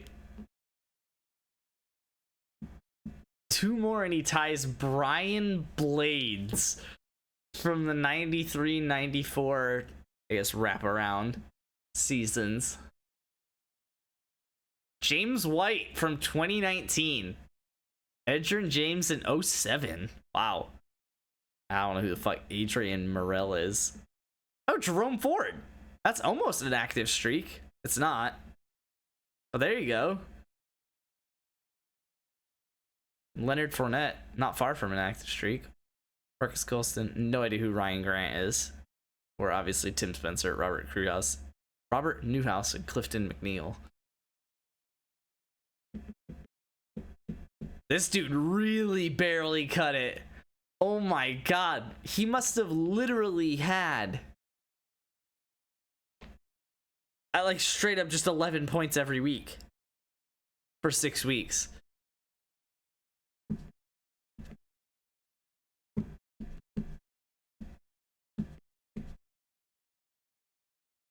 Or does it steal him super annoyed? I have him in no fantasy leagues. He'll be solid, especially with Chubb out, which will be most of the season. But he just won't win you any championships because he's not gonna be playing when that happens. That's a list. I'm hyped for David Montgomery to make history.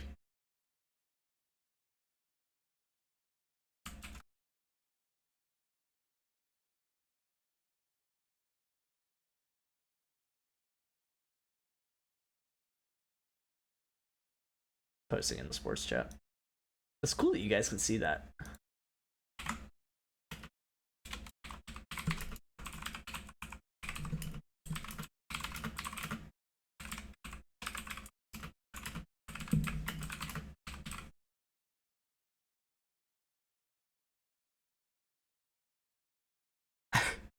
The longest streak of having more than 10 but less than 15 fantasy points. That's just a guy, man. It's just a guy being a dude. If I lower it to 4 but say it's got to be greater than 15 and less than 20, what do you get?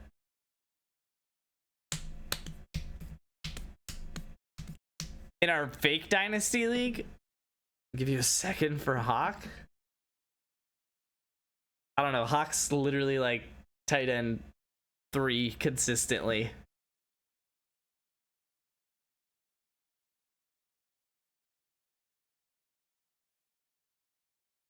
And I, more than anything, kind of need a quarterback right now.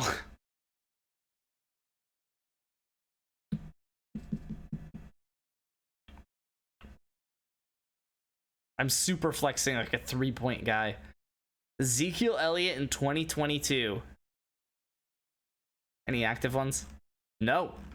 Not a single person is on a 4-game streak or longer of 15 but not 20 fantasy points. That's crazy. It's pretty cool. Dalton Kincaid's close. That's really it though, actually.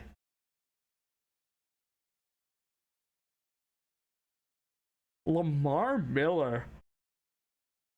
Shout out.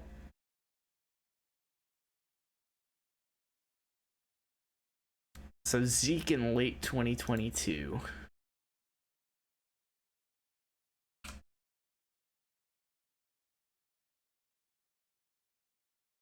Nice, dude. 15, 17, 17, 16, 18, 17, 15. Only 13. It was actually almost an 8-game streak. He almost literally is a game away from everybody else. Tony Gonzalez being the other one across 2 different teams. That's funny. I love Herbert Rodgers. And Tommy DeVito, baby.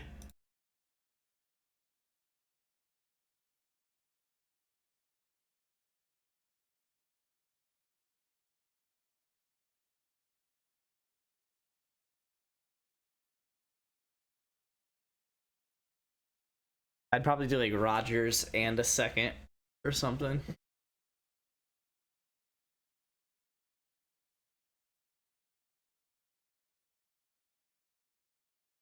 '55th career game with 50 rushing yards. That's crazy. Let me check on that game.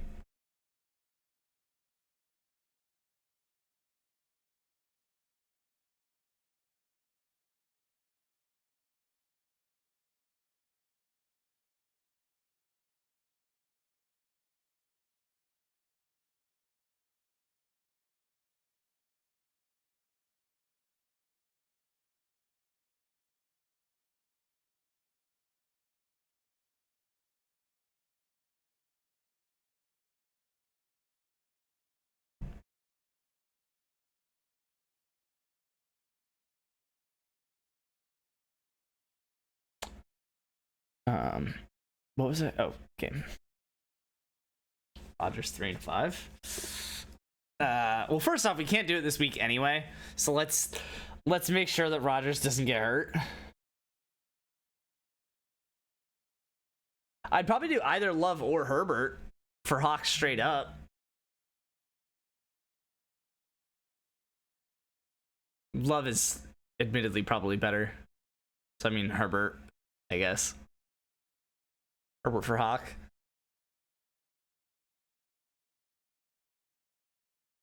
Again, we have to make sure that his Achilles survives. I'm sure you would. Hey, look, I had to test the water first. Oh, fuck, they don't... Oh, that's fine. Actually, wait, no, I should,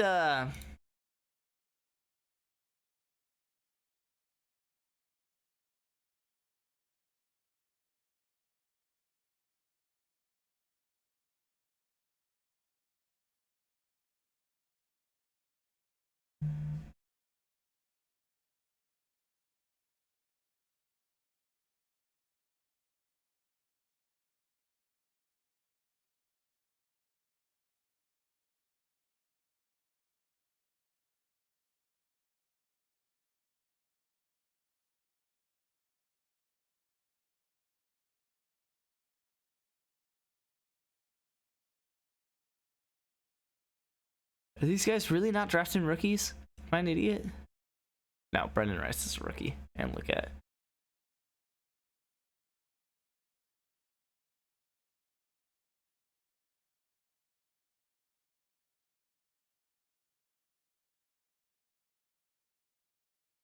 Of course, dude.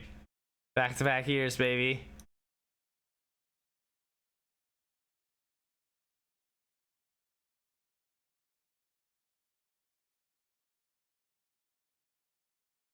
Did I get more points off of Pacheco this year than I got off Chubb last year?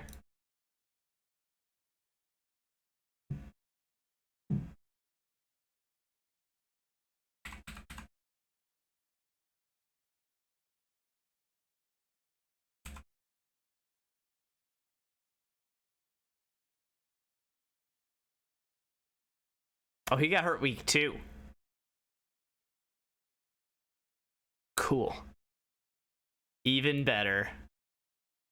Even fucking better.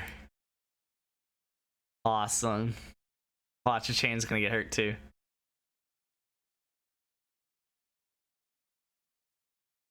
Probably a concussion and out for 4 weeks. It's a good thing I have a lot of halfbacks. Let a neighbor know.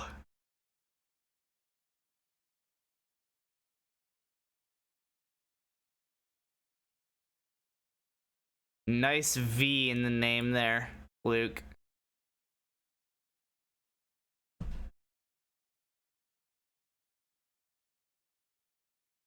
You think Pacheco comes back in because I have no regard for human life?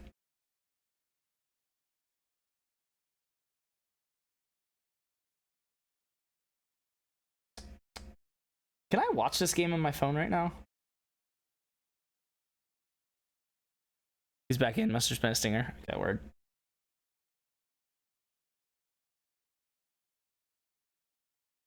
Cool. I can. Awesome. I had the ESPN like StatCast up for a while, but oh,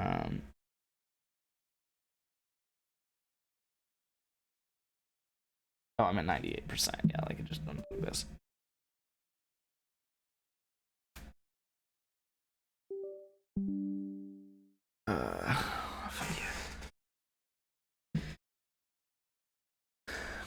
All right. Flashcards.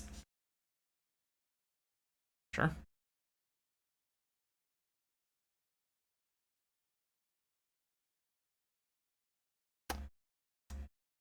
E5.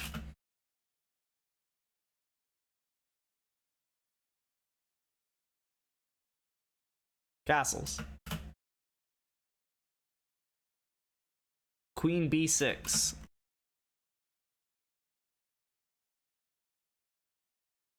Castles. Queen G8. Bishop B1.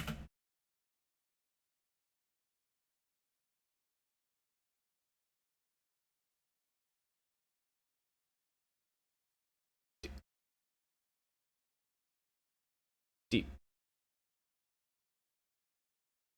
Well, that's the problem.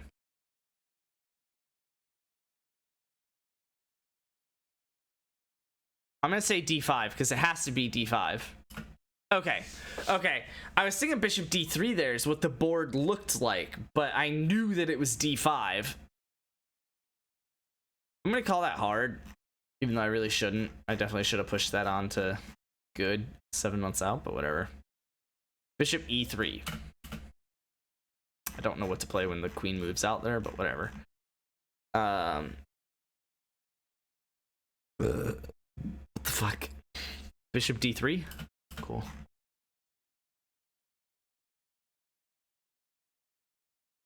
Knight F.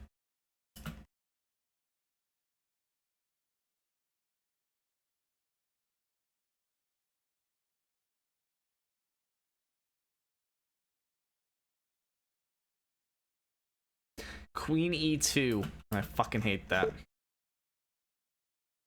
Fuck just beeped at me.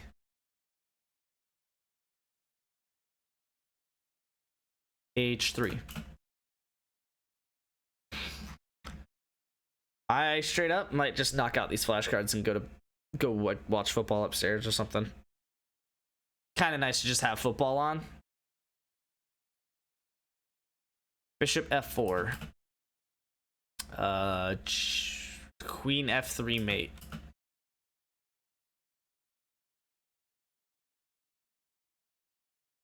B4.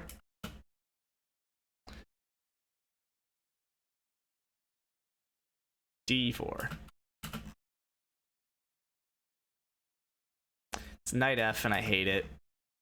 Bishop C2. Knight E7, knight Ge7. Free rook.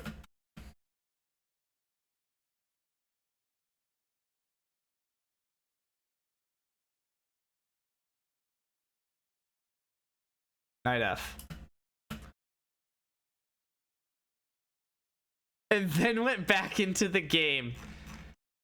That definitely sounds like a concussion. Bishop D3.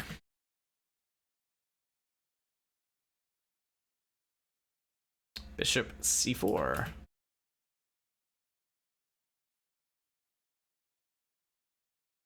F3. I'm kind of on one right now.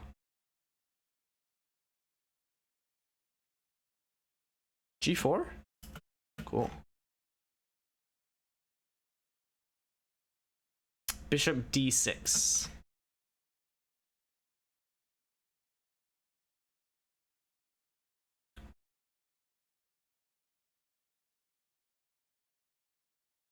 Queen D2? Nice. Can I rant about something for a second that I've ranted about before, but I was thinking about it because I was on a long run and I had time. I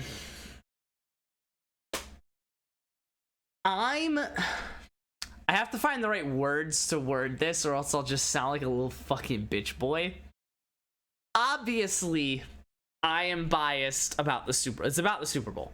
Obviously, I'm biased and I wanted the 49ers to win. Do not get me wrong. I am not trying to play this off as some other thing, right? I will come to the table with that first. However, I was so annoyed at the game, even just as a football fan. Again, I bitched at this before, like right after the Super Bowl, but I was thinking about it on my long run, like last weekend or something. I was so annoyed because it just wasn't a good watch. And like, I'm not, I guess, second thing that I need to clarify. I am not saying the NFL is rigged. That just does not make sense for that to be possible. However, what I will say is I saw the 49ers roll up for a field goal and bang it, and I said, that is game over. The 49ers just lost this game. Like, that's not a fun watch. And I was right, which obviously, again, I was a Niners fan, so the fact that I was like right about that made that more annoying. But like, it just wasn't interesting. And it started to happen with Brady at the end of his career, where it was the same thing, which is why so many people got annoyed with watching Brady, is because he was just like, he understood situational football so much differently than everybody else, where it's like, you just don't have to win every play. You don't have to win every drive. And in the regular season, you don't have to win every game.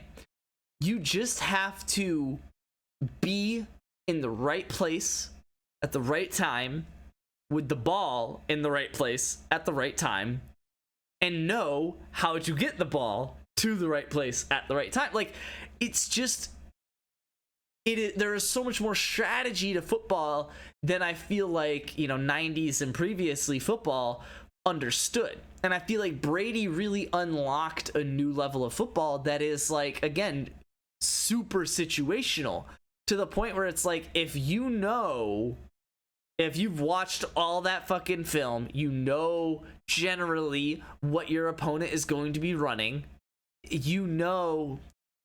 how to run coverages and shit like that, how to run routes through coverage to exploit certain things, because you're a professional quarterback or a professional coach, whatever.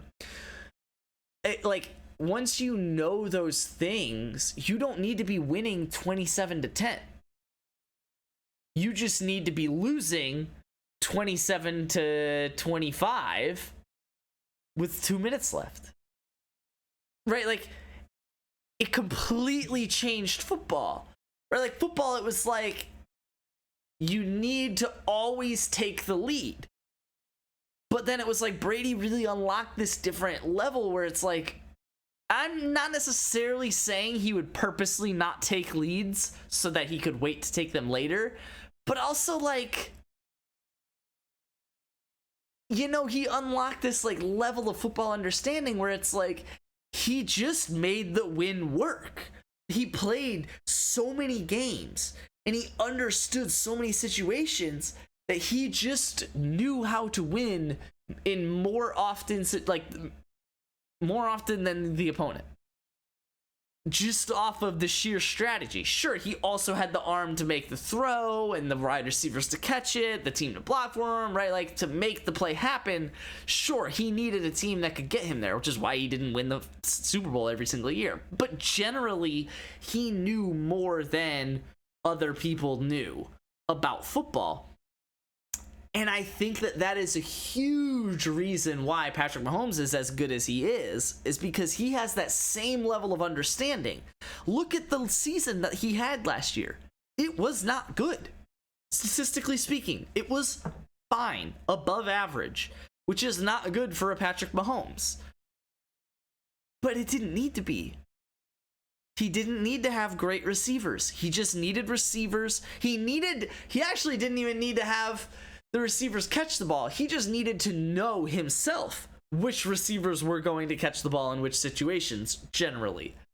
Right? And it's like, he needed to have a defense that can hold down the fort, that is predictable in a sense, right? He can't have a defense that he just has to outscore every drive. He needs one that can be generally predictable so that he can make a strategy and play predictable in his own right. And I think that he knows that, and he plays that strategy, and he has that knowledge that previously only Tom Brady had. But the problem is, that's just lame. Right? Like, I don't know. Again, I'm a little bait-ass bitch, I guess, but it's just I don't know. I obviously thought it was crazy watching Brady through his career and the things that he was able to do and the amount of Super Bowls he went to, the amount of Super Bowls he won. And I came up with this theory like a long time ago that he just understood situational football different from everybody else. He just didn't need to be winning 60 minutes out of the game. He just needed to be winning at the end when the clock hit 0. And so he had that different level of understanding that I think now Patrick Mahomes has picked up, and they can kind of play, you know, different games than their opponents. And again, I admit I'm obviously biased against Patrick Mahomes for the, you know, Niners, and at the time for Tom Brady, just because it was so unique and interesting to watch, and I had nothing against him. But now that I see it again, especially with Mahomes, it's like, this sucks. This is just dumb. Like, as a Niners fan, in the Super Bowl, taking the lead in overtime, I was pissed. I knew we lost. Like, it just wasn't a question. It wasn't a football game anymore. And it's like, I can't even sit here and say, oh, it wasn't a football game anymore. Like, the Niners clearly walked away because they had a really good defense all year. A defense better than the Kansas City Chiefs offense all year. Like, you know? It's just like, because to me, like, think about it. Think about it on just bare bones, stupid one-sentence summary here. The 49ers had a good offense and a good defense last year. Probably a great offense and a good defense, we'll say. The Chiefs had a great defense and I guess a good offense?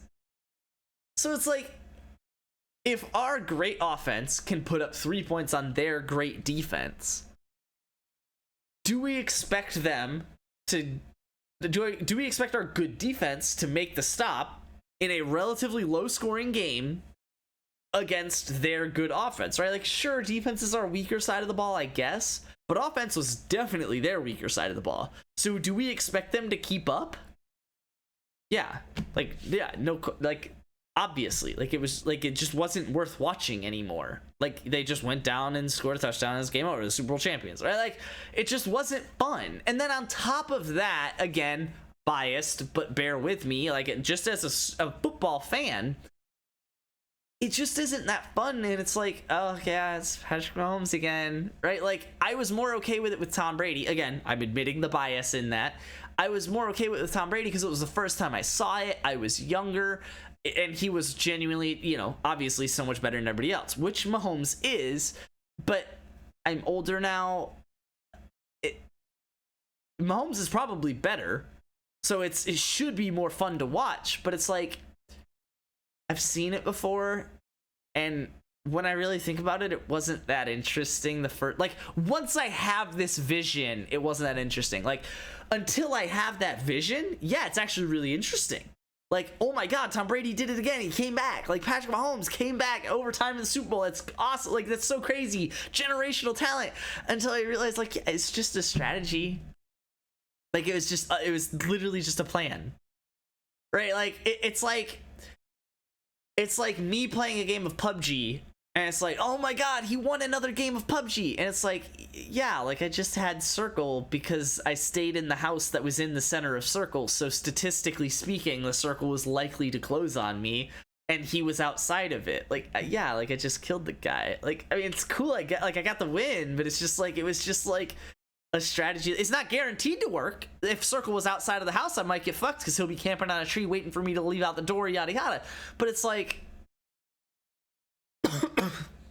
I don't know. It's just like not. I don't know. It's just not what it seems. Like, when you're watching that game of PUBG, it might be really interesting because it's like, okay, this person's pressing the house. I gotta, like, cover the corner. And if he makes it in, all of a sudden that's a different game. Now we're both in the house, so we're playing a completely different strategy, throwing grenades, yada yada. Right? But it's like, if he just walks in the door and I just light his ass up, it's like, yeah, that was the game. Like, that was why I grabbed the house in the center of Circle. You know? And it's like the same thing with Patrick Mahomes. It's just like, yeah, if we did make that stop in overtime and they kicked the field goal too, and now it's a tie game going into, you know, whoever scores wins territory, even if it's just a field goal, whatever. It's like, okay, this is like crazy now. Like, maybe even Patrick Mahomes wins, but it's like, this is actually, like, it didn't go as he planned, right? It's like they're both in the house fighting in a gunfight. Like, it's different. It's like, right? Like, it's different. Whereas, like, when it's just that, it's like, yeah, like, Mahomes had the game in the situation he wanted it. He's just camping the house in the middle of circle. And then when the Niners charged in, he just lit him up. Like, just pump shotgun to the face.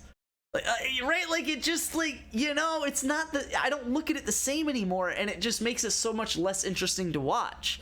Because it just doesn't matter. Like, it's almost like in the NBA, you know how the players basically don't play like half the regular season? Because the regular season doesn't really matter. It's 81 games. It's way too fucking long. Half of them don't matter. You're going to be somewhere between the 1 and 8 seed if you're good enough. And you're just going to play for the playoffs, right? Like, you just don't care about the regular season anymore. You're just going to play for the playoffs. It's like that, but worse. Because it's individual games in the NFL, and there's only so many of them. It's like, not that you can lay back and let yourself go down 20 games in the NBA and in the NFL. Not like you can lay back and let yourself go down 20 points. But it's like, you're not necessarily going, right? Like, they're not going for 72 wins. And Patrick Mahomes is not going for 72 points. And that's why teams like the Dolphins don't make it to the Super Bowl, right? Like, he's not going for 72 points. He's just going for the win. And it's a completely different game once you look at it like that. And again, this is just what I was thinking about on my long run when I had a ton of time to think. And I was just like, yeah, it's just like, what do you do about it? Like, he is just better than everyone else at it. And he deserves the Super Bowls that he's earning for that until the rest of the league can try and copy him and beat his strategy, whatever it might be. But it's like, okay, how is this what you think about? Oh, it's just whatever comes up, man. Whatever comes up, man. It was something fantasy football related. And then it just, like, transitioned to that or whatever. I think I was just trying to think of, like, oh, you know, like, what if the 49ers get back to the Super Bowl again against the Chiefs? And then I was, like, thinking about, like, how that would kind of unfold, like, how this team would fare. It's like, oh, well, we've got Greenlaw and Hufanga back, but, you know, someone else is, I'm sure, going to get injured. And it's like, they've probably got better weapons on offense now, but it's like, are they as good on defense without that one dude on their secondary? Right? So it's like, I was just kind of, like, thinking about how that would kind of fare. Like, would it be a higher scoring game? Or would the Niners genuinely just be better matched? But then I was thinking, would it matter? Like, would it fucking matter? Like, to this day, I don't think that the Chiefs did as much as they tried to really, as much as they could do in the regular season, in the playoffs, in the Super Bowl. I just don't think that they went all out. And it's because if they had gone all out, the 49ers game plan would have adjusted. And it's like, you're playing a different game now. Sure, it might go, 45 to 52, like Cardinals Packers, but it's just like, it's a different game. And I feel like Mahomes just forces you to play his game almost. It's just very interesting. I wouldn't say he's the only one that has the knowledge that Brady has, but he's the only other QB that's good enough to know that he can score literally anytime he wants. But the key there is, and the key to making this all work, he only... I just read Luke's comment in the Discord. He can't score literally anytime he wants. And he knows that. That's the key. Because if he could score anytime he wanted, he would just score 72 points a game. He can't, though. He can't score whenever he wants. And he knows that. So he just scores whenever he needs to. So that way you don't get as much film on him. You don't get, you don't understand the plays that he's running. He can keep more trick plays in his pocket, right? Like, save his wins for when they matter. Save his winning drives for the games that need to be wins, right? Save it all for when it matters. and then play it out so that no one else can fight it. Like, you just can't stop the Chiefs when they're playing things you haven't ever seen before. Like, it's just different. And it's, like, very smart. Smarter than anyone else in the NFL. That's why they won back-to-back Super Bowls and why Tom Brady won 7. Right? Like, it's very smart. It's just also kind of fucking lame. Right? Because, like, I want my 49ers to go all out. I want Purdy to throw 400 yards and just, like, score, man. Fucking do it. But it's just, like, he needs to not. Right? That we need to do what they're doing. We need to hold plays back. We need to hold ourselves back. We don't have to look good during the regular season. Right? Especially now when only one team in each conference gets a bye. Like, you have to win a lot of fucking games to get that bye. And is the bye really worth it? Right? Like, if 6 of the 7 teams on either side are playing without the bye, it's like, is it that much of an advantage? Most of the teams you're playing aren't going to have the bye.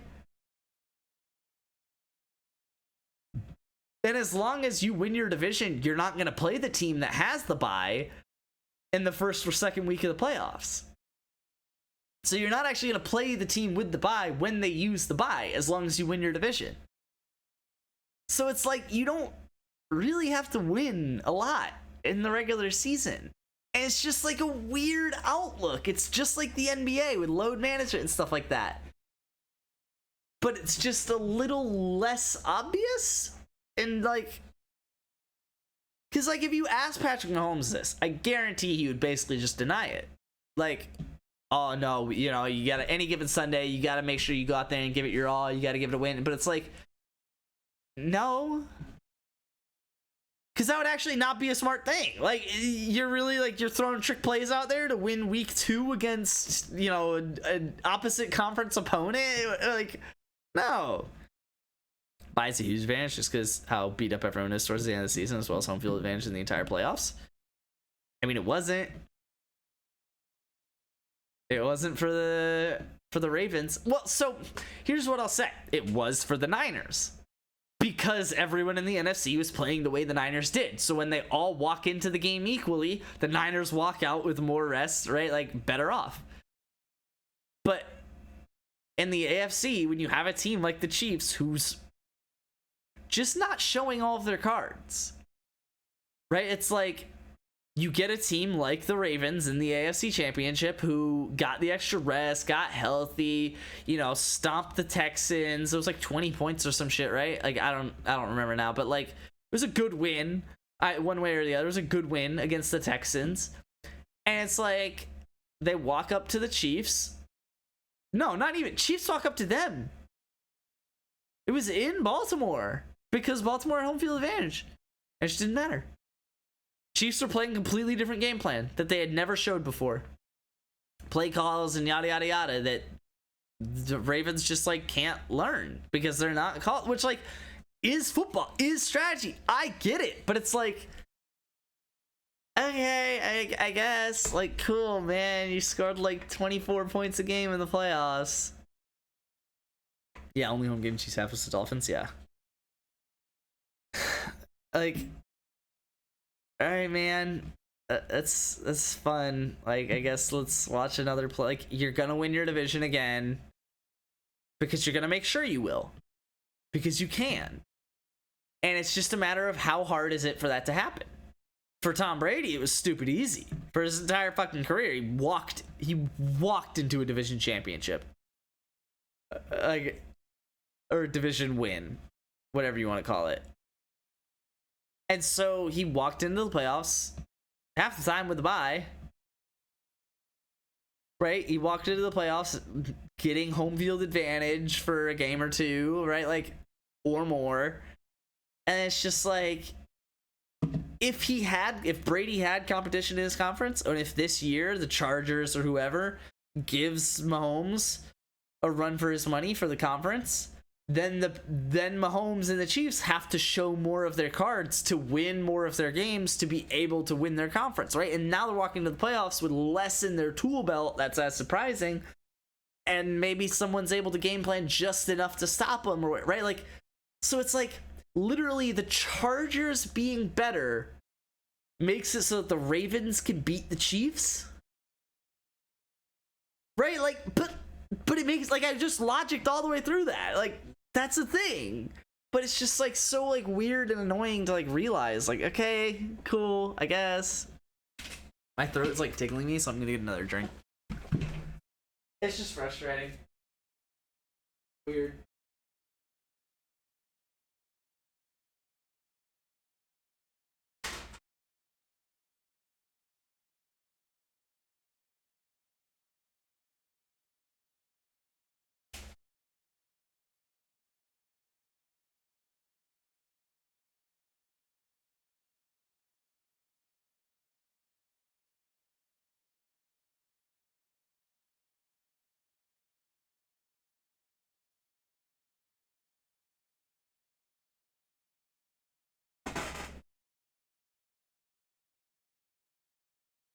I also had precisely one gummy worm.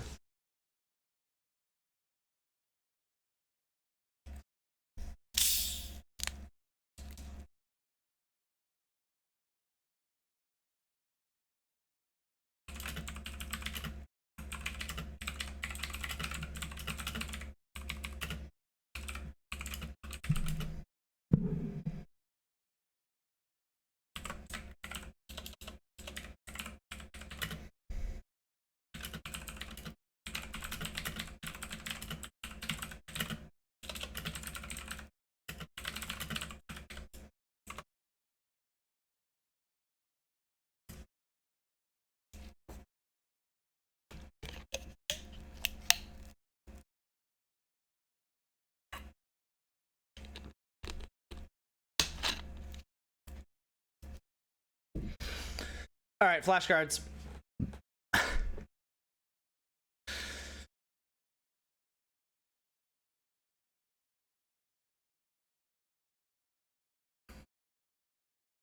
Bishop e7.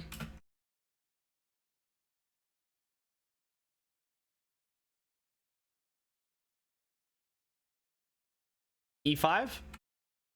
Wild. D4. Fuck.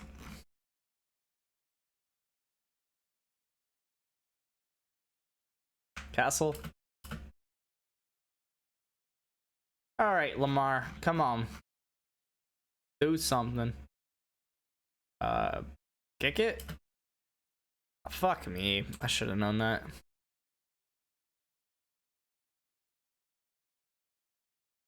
H3.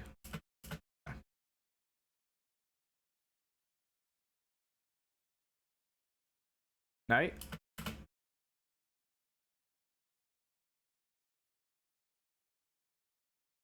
A5. Knight C. Queen C2. That was yesterday's card that I spent a ridiculous amount of time thinking about. Bishop F.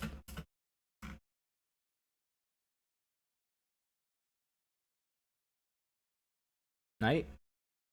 No. G3? No. Knight F. Push pawn.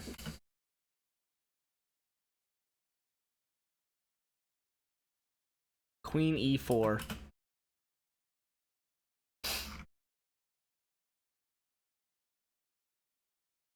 Knight C.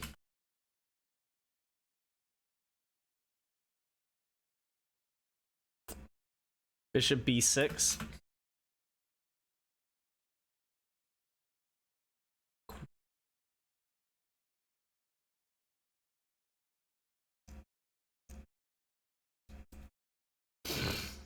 It's either Queen E7 or Bishop D6.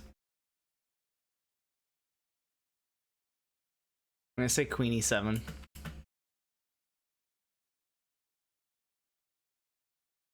I'm good, man. Also, shout out to the fact that it says suspicious user because you just roll up into people's chats and spam the same message all the time. Kick the bishop. Kick the ball. Bishop F. Cool. And he left. No. Yes or no? No, I just said that. Didn't I just say that? Someone want to call me out on that? I guess I said I'm good. I didn't mean at chess. I meant I'm good without playing you. Bishop E2. Oh, I just gotta keep scrolling. Castles.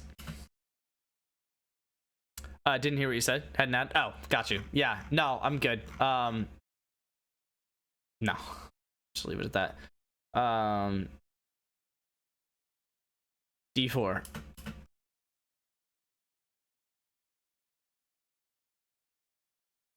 F4. Knight F. Doing pretty good on today's cards.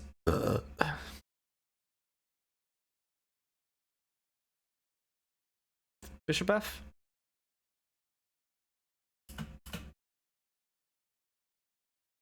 Queen B6.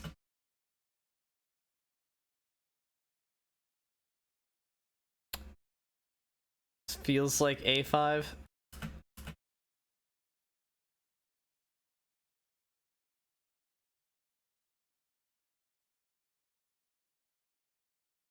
Knight A3. QQQ. I should make another version of these cards with just the last image.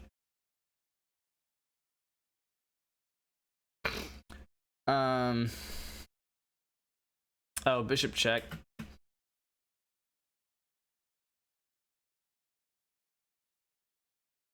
D6. D4. Fuck me.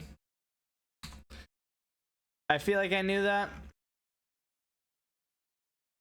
Bishop F5. Oh.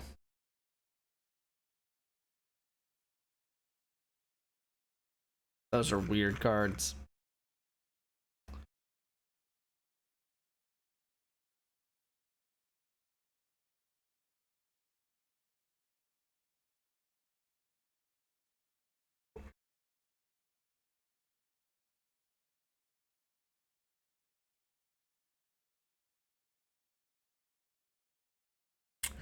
Knight C. Hey, I doubt it. Okay.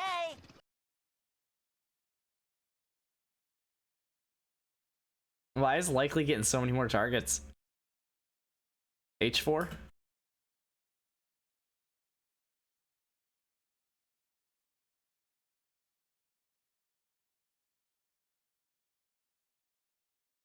Castle? It's hard.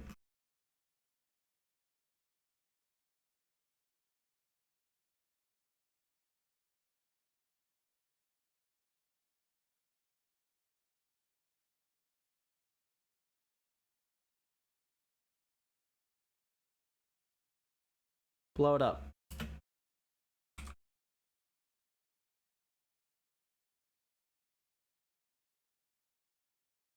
Knight F. No, take the pawn. On stuff. That's an old one. I just still haven't matured.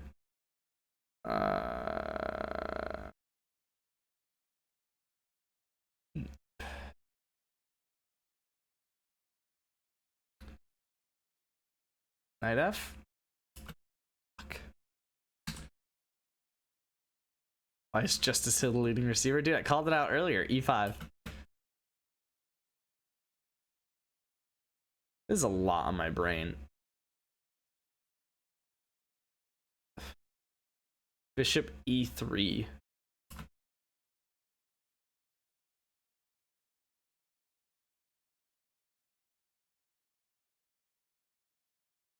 D4? Fuck me. Like, that makes so much sense, but I just always blow it up. Man, that was a 6-month mature card, even calling it hard. Knight g4. Bishop c. Push. Now take it.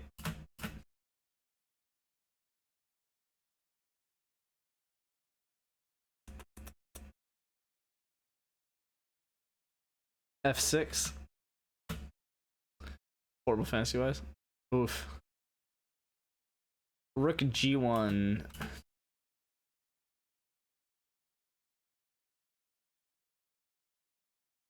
Yeah, I don't know why you drafted him in the 1-1 dynasty. Bishop e3.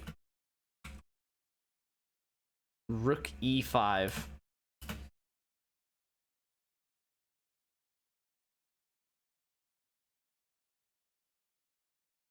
F6.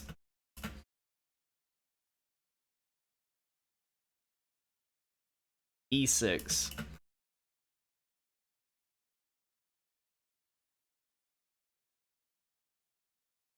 Knight F.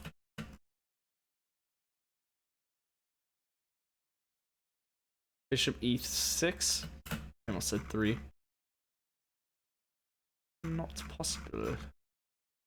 Bishop e2.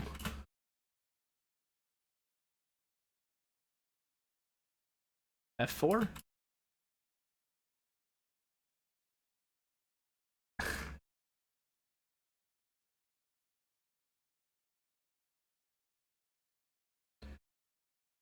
D5. Bishop e3. Is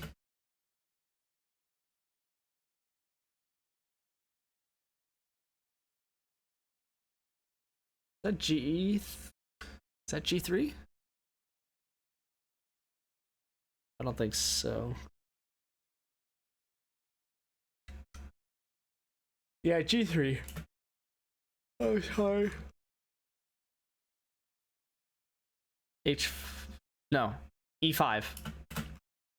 Played that actually in a game. There's a child of that card and a child of the one after it because he hung a knight. Well, it was trapped, but whatever. C5. Okay. Feels like it's just begging to be played. Blow it up.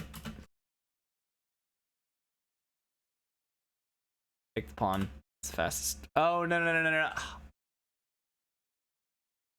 You can take the pawn. It's just a longer mate. By 1 move, because you have to go like rook f4 or something to wait for him to come back to a2, and then you could mate him. Whereas this, you're just forcing him to mate on the next move. I feel bad hitting again on this, but whatever. Technically, it was wrong. E6. Okay.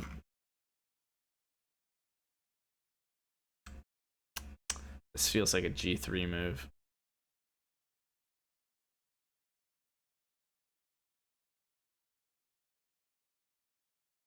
F5.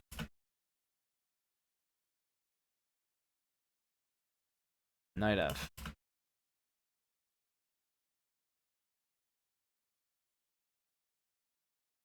Knight B5? Wow, that's crazy. Can't believe I got that right. Knight C. Okay. Push. And then take the free pawn. 50-yard touchdown to likely. That's crazy. E4.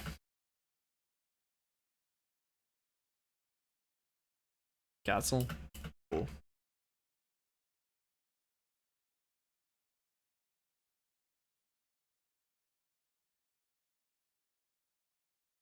Queen check.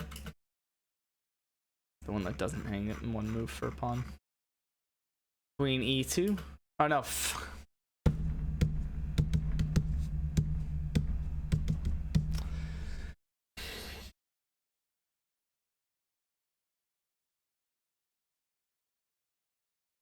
I said oh no before I saw the take.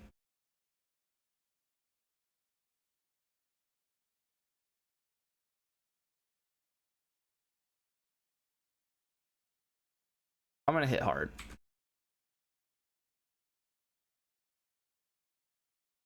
Knight F. Rook G5, mate.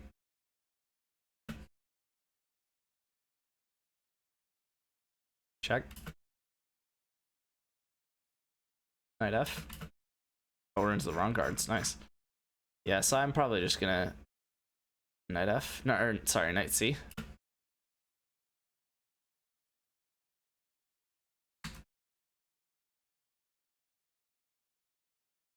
Bishop E7.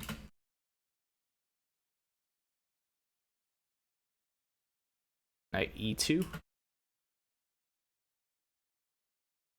Bishop C4.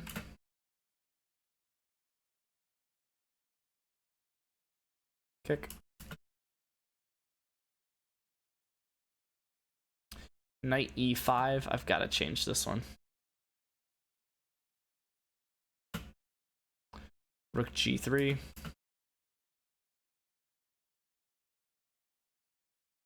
Queen E2.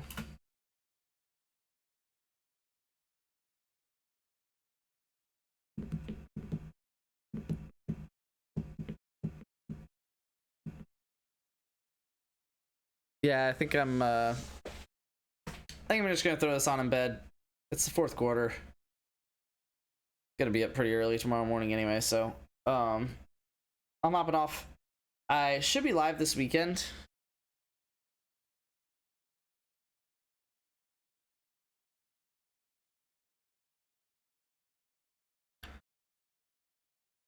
Should be live this weekend, so I don't really know what I'm gonna play. Like, I could play 7 Days to Die with Luke again. That'd be fun. I lied. I'll be off Saturday.